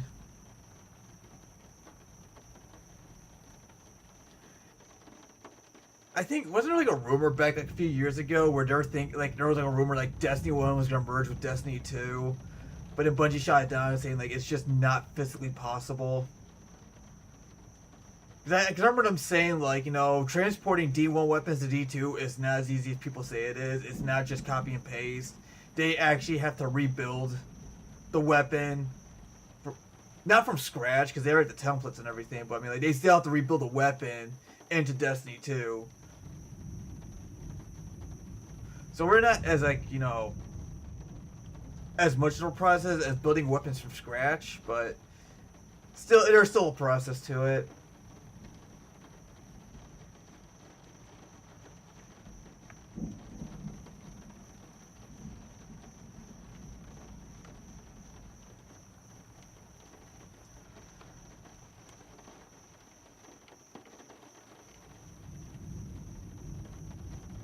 I really wish fucking Bungie did not listen to Activision. Should have just made one Destiny game and 10 years of expansion. Which, funny enough, would have been over by now.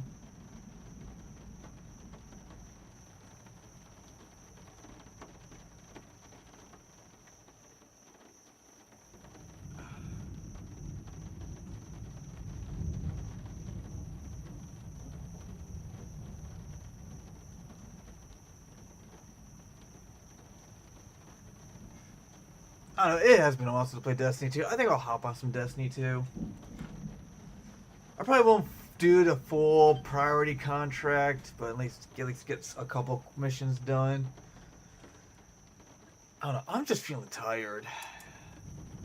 It's not even I woke up early either. Ow.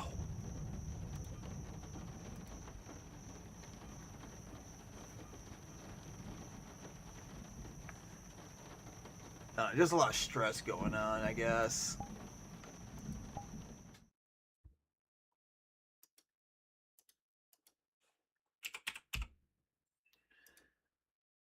Alright. Yeah, back to Destiny 2 instead of Skyrim. Skyrim's been taking over my life. Fuck you, Skyrim. Fucking love Skyrim.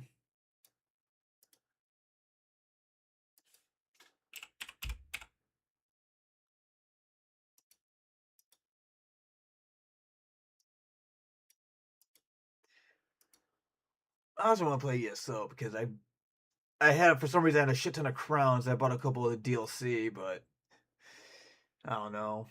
I hate streaming Bethesda games. I don't feel like I'm entertaining enough to stream them. Learned that with Starfield. Yes, several people complain about the way I played Starfield.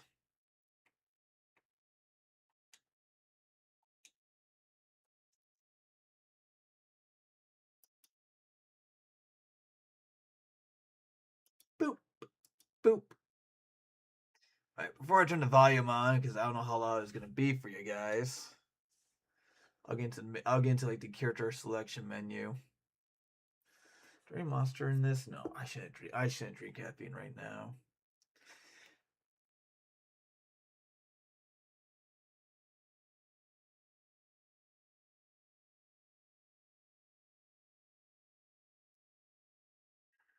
Yum.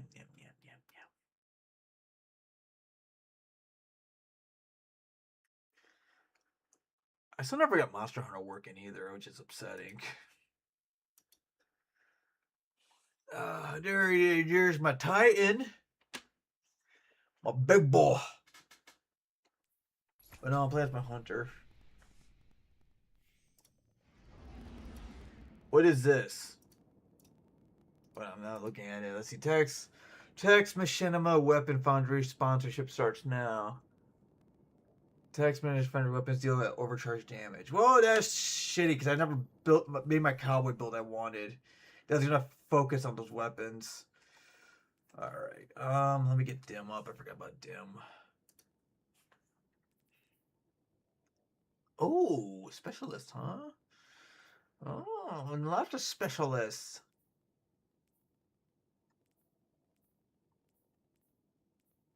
What are two of these?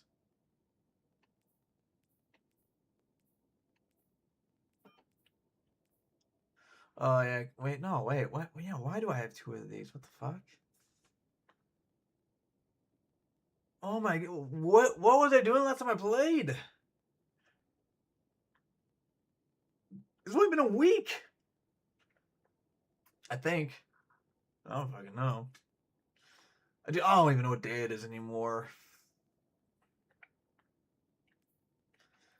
I can honestly probably just get rid of these. Yeah, they're a tier 4. I didn't want to because they're like event items, but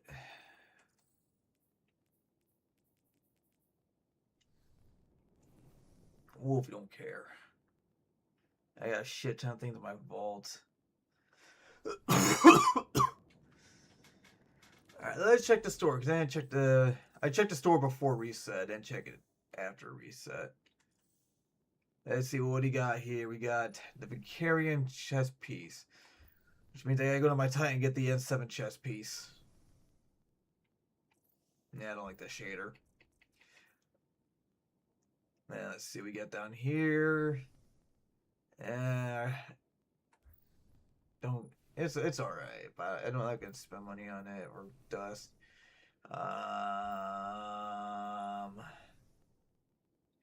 I never cared for the Taken armor.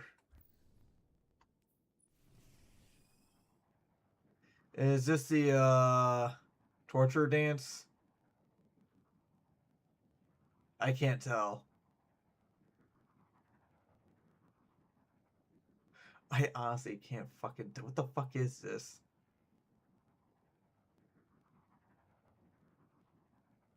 No, this kind of reminds me of the dance from Total Drama Island. I don't know why, like that one. There's like a small. I don't even know what episode it was. It was like a little goofy dance scene. I don't know. That might be a reference to something I just don't get. And I'm probably wrong. Oh well. Let's see.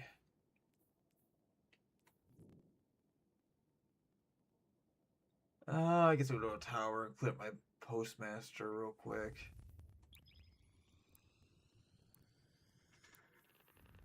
I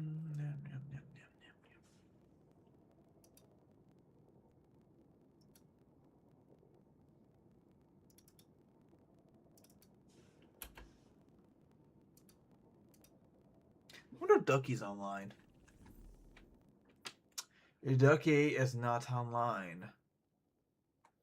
Sad face. I like Ducky. He's funny.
Hi there. Let's see what we got here. Let me grab that. Grenader. Nah. Paragon. Wait, is that right? Okay. Paragon. Nah. Paragon. Nah. Yeah, that's fine. All done, all done. Tier 3 duty bound? Nah. Name Guardian.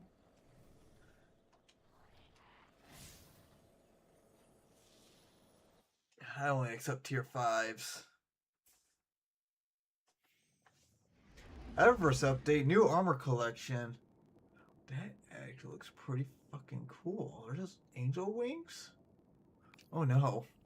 No, don't put angel wings on, please no. That'll make me spend money.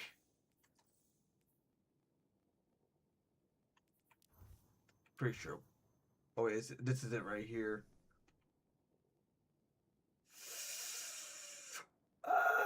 That cloak looks really fucking cool.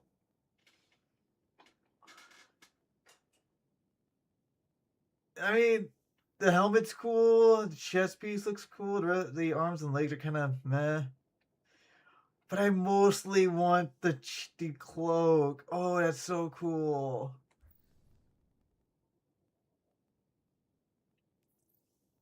Oh. Damn it. But $15? Ugh. Ugh. Not worth. No. Nah. So who am I allied with?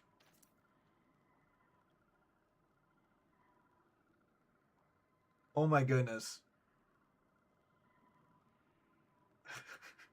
I never finished a piker job, son of a bitch! Well, I guess I will be finishing a priority contract. Okay, well, unfortunately, it's got to be on Mars. That ain't getting. Oh no, Europe. Okay, so that one's getting done. Okay, so bounty hunter smuggle job. Wait, what?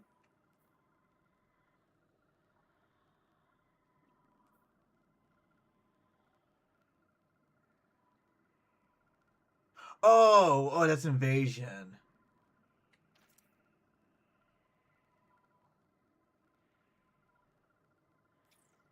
That's okay. There's where I get confused then. Okay, so do I want to fight Vex or Cabal? Yeah, fight the Vex. Why not?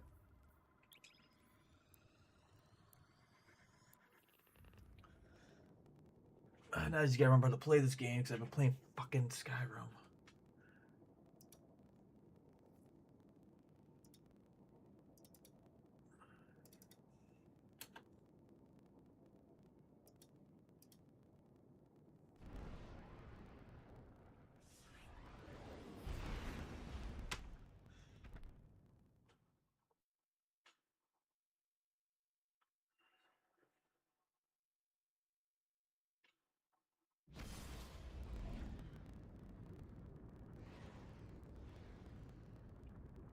Hey, hey, hey! What's on deck today? Looks like bounty hunting. Great, that sounds easy. Yeah, blue sounds easy. Which means it's not.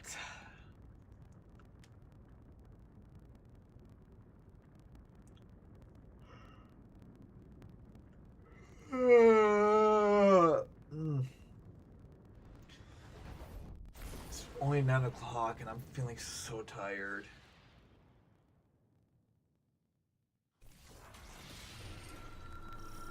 Alright.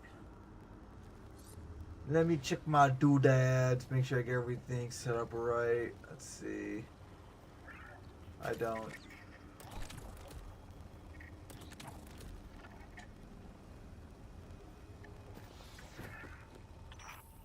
Hope you've got something high yield and combustible.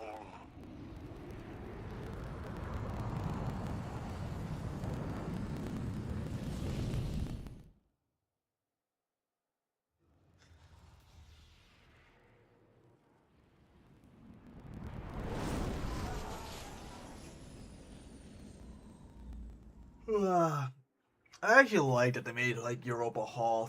Bale and Noom are out of the picture, but there's still work to do. Let's go.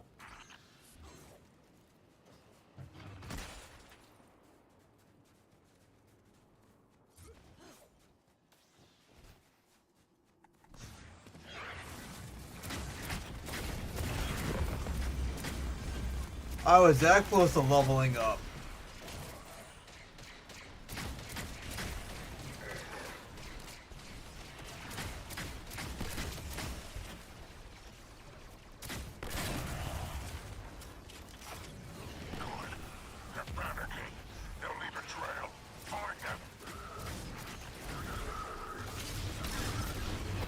Their opponents are holed up in there. Don't let them out again.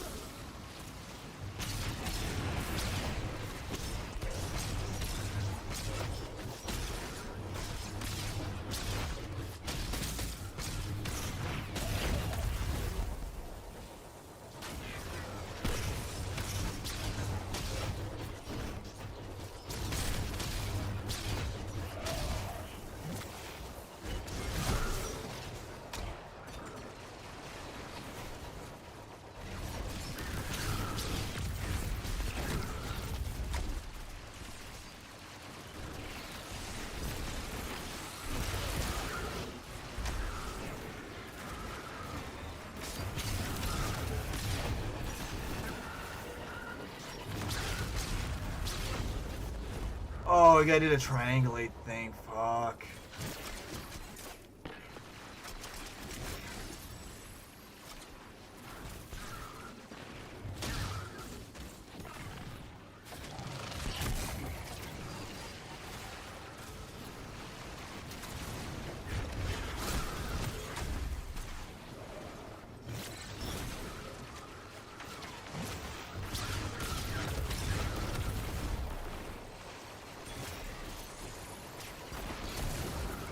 On my way, people.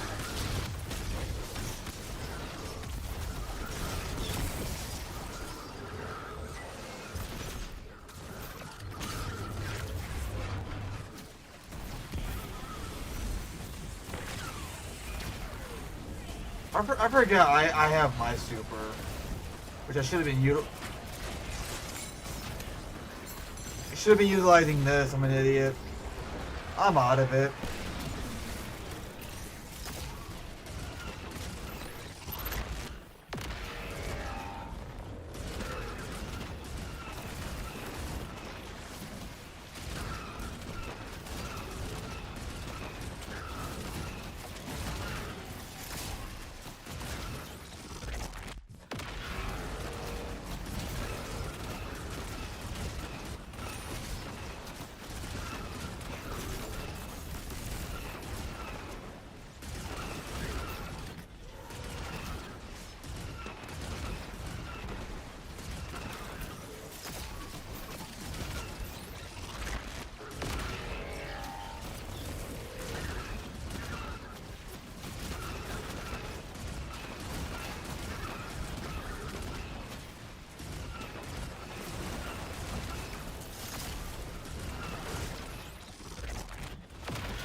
Did we do it?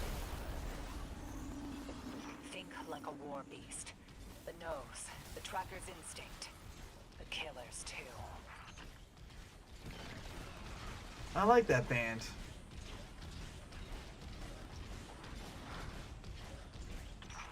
Six's presence is a tight embrace. Like everything within me is pressed into itself. Oh no. I'm about to lose it. And it's gone. Pressure is high enough, it rains diamonds on Saturn.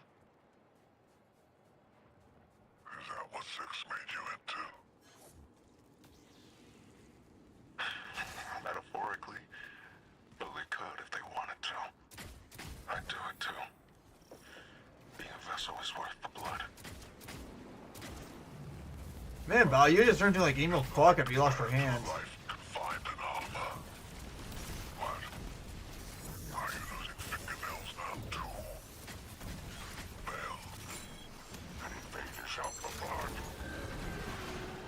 Yeah, we got an invader.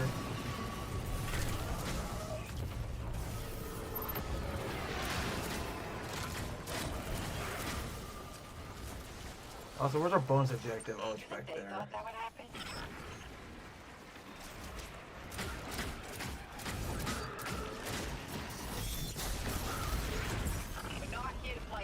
Ow.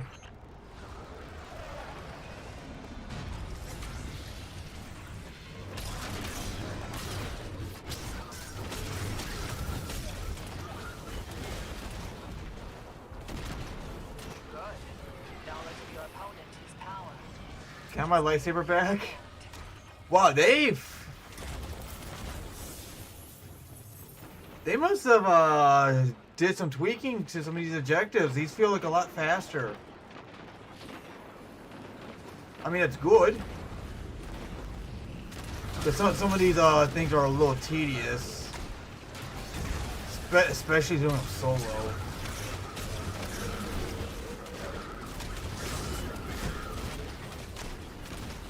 He's still an invader. I think I just saw him.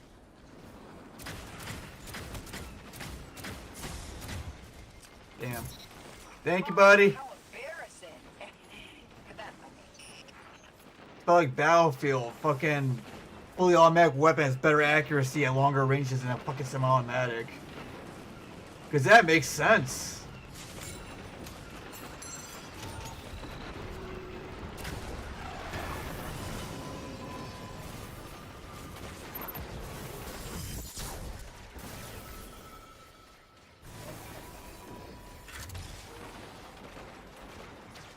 Oh, he used golden gun.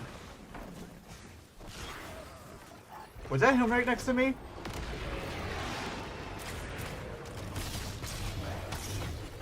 No, that was my teammate.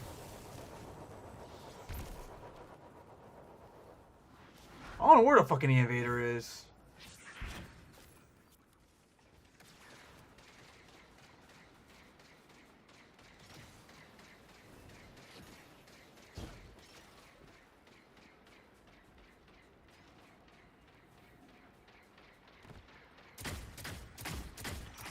Ah, that is brutal. You always like this.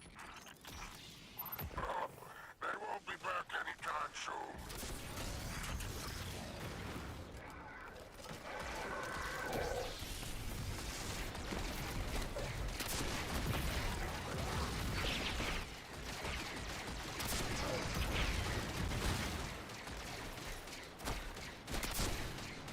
Okay, that's it.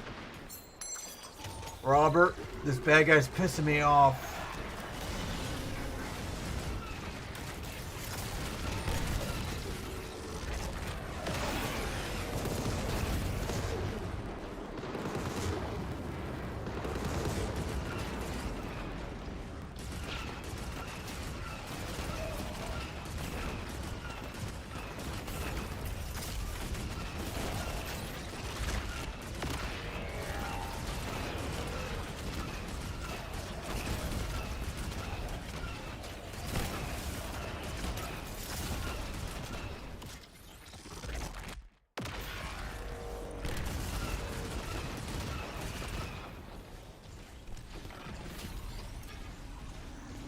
Lock and load, hero. Got your bounty on tracker. Take him down.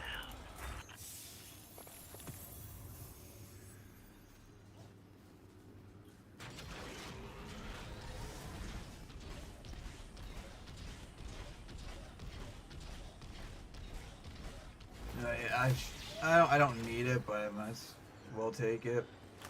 That's a bounty. Drop him.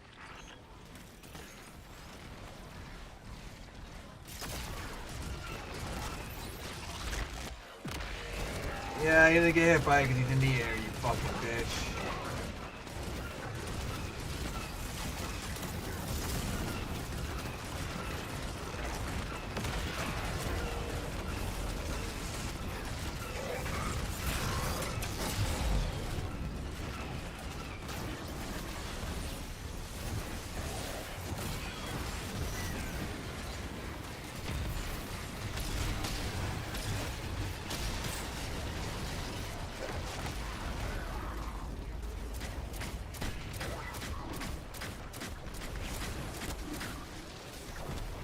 Okay, bud.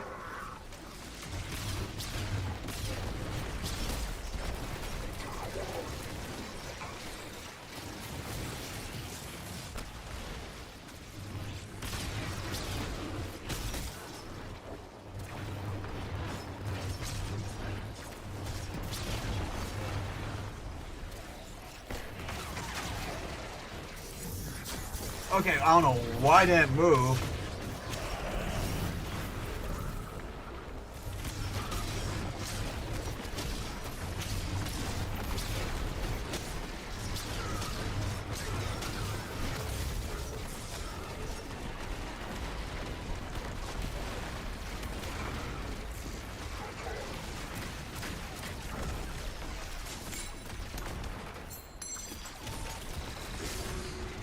Ooh.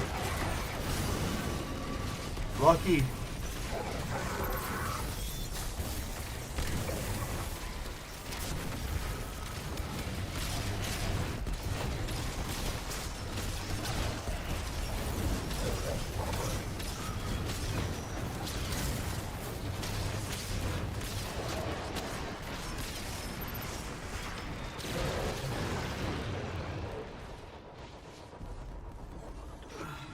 Our work here is done.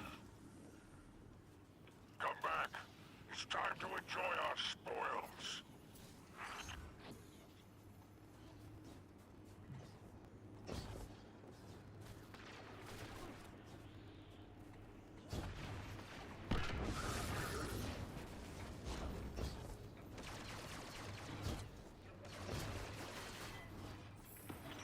Syndicate chat is spiking. They're a little peeved. Good work, buddy.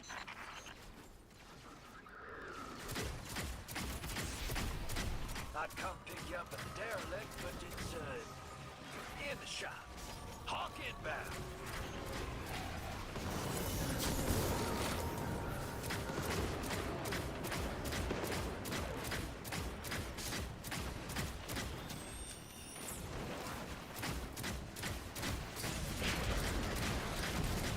There we go. Oh, you bitch. Oh my goodness.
Well,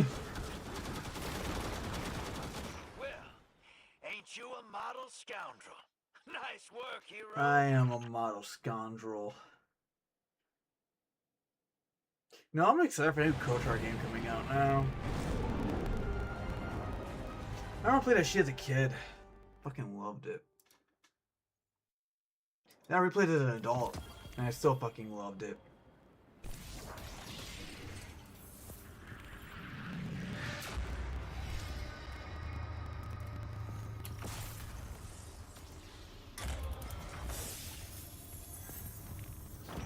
The second worst thing about a massacre is the aftermath. No time to grieve or pick up the pieces. Bureaucracy's gotta keep rolling. We've had some unexpected help. Zephyrus and his people helped us gather the bodies and collate their info. There were so many of them. All the more reason to blast Bill. When we catch up to him. Ooh. Accommodations? Let's see, let's take it.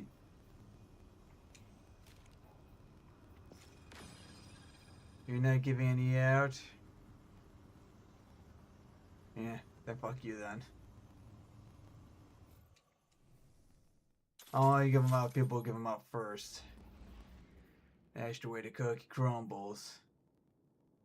I don't want to give this up because but it's not exactly a fucking set I care for. Who knows, maybe it could be good. I guess I could get rid of this tech sec when I don't care for tech sec.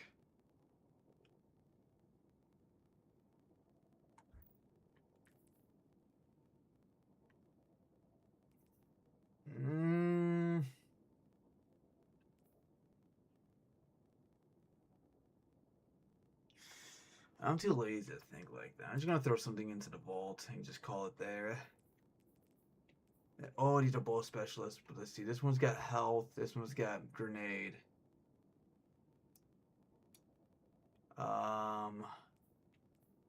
Yeah, no, I'd rather have grenade energy. Would you come with Grenader? And you can get the fuck out. And you are Grenader, and you can get the fuck out. And And you're a tier 4. You... I'm just gonna fuse you into this because fuck you.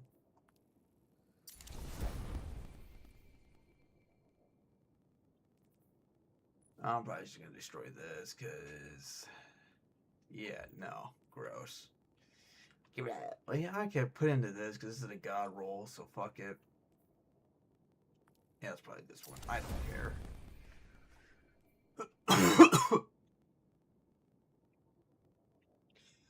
Did they ever fix this glitch?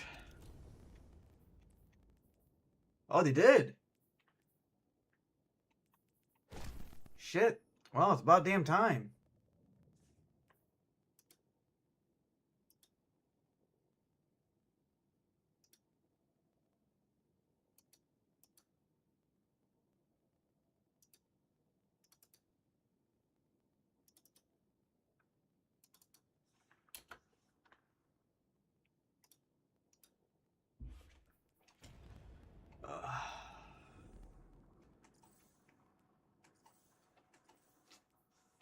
A little more bright dust, yes. Oh yeah, take those ornaments.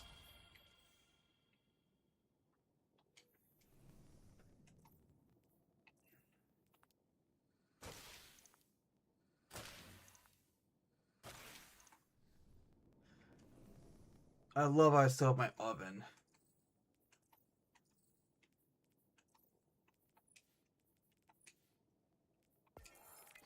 Yeah, I've earned 200,000 credits. Oh, I never finished the Pikers? Fuck. Ugh.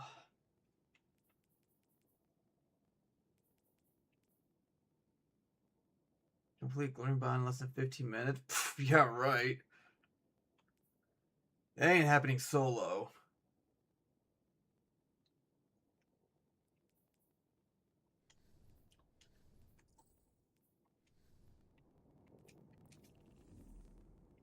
Alright, what got done here? Ooh, one of these got done. Cool.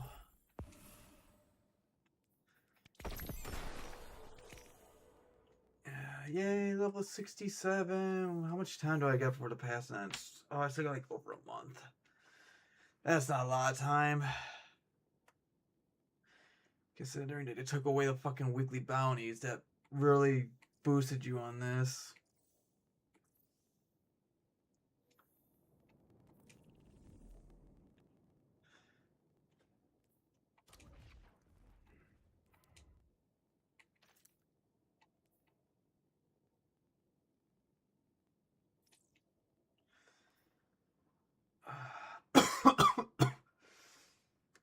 Let's see. I could probably max them out now, but turning all my ingots. How many do I have? Maxed out. Okay.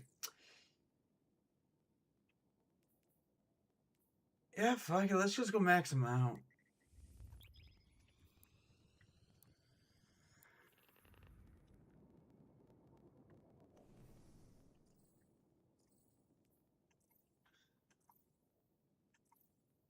I really hate how tired I feel right now.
Where's your chest? I figured you guys put it.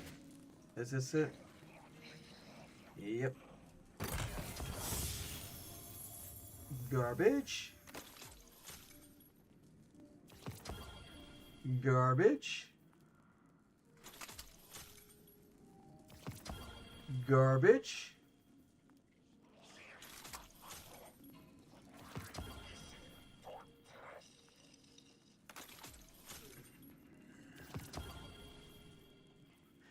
Of course, it's a fucking sidearm. Ugh. And a shit roll, yuck.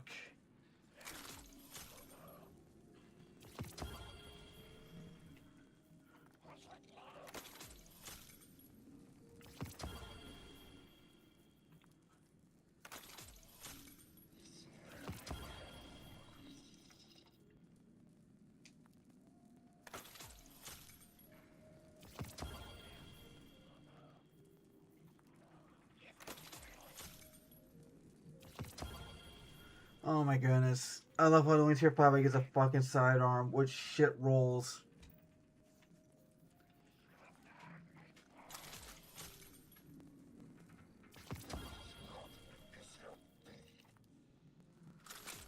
Okay, how much more do I need? Let's see, about...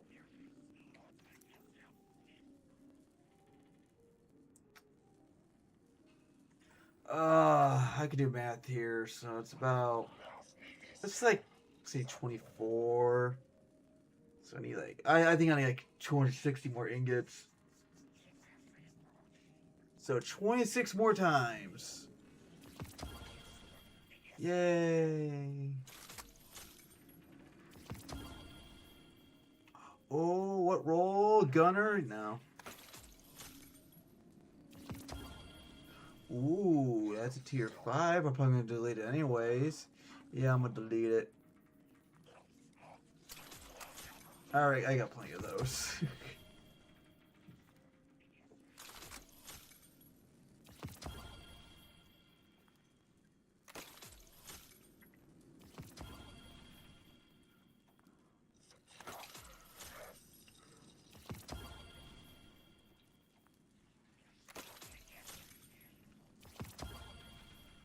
Ooh.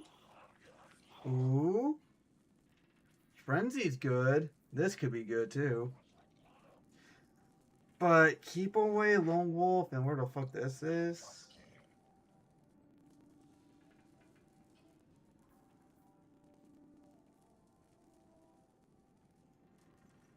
I don't know. I think that's pretty shit.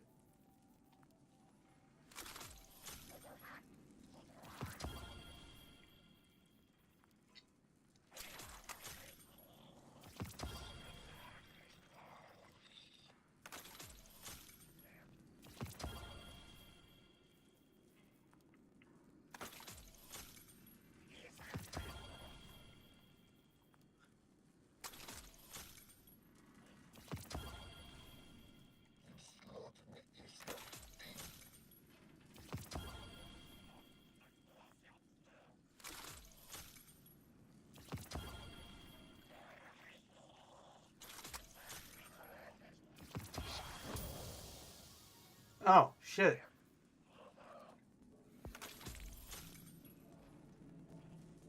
Yeah, yeah, a new shader. Woohoo.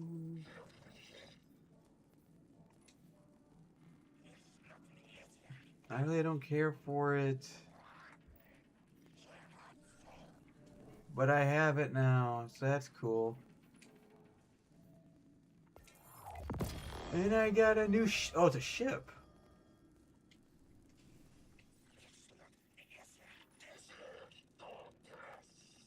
What the fuck is this?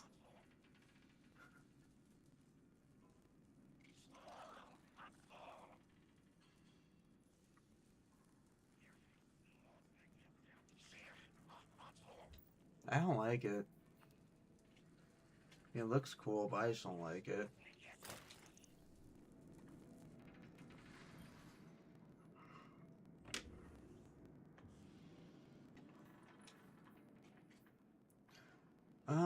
Sure, I'll upgrade a pike mortar and I'll upgrade a falcon, because why the fuck not? They're already up there.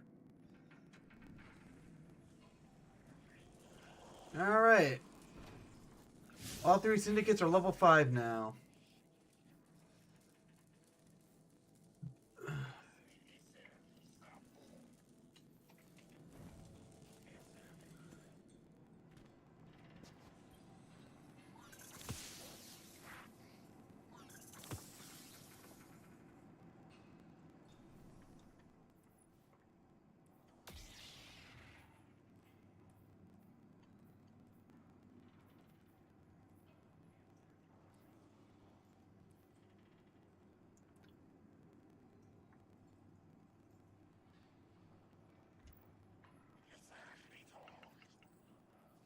Ugh.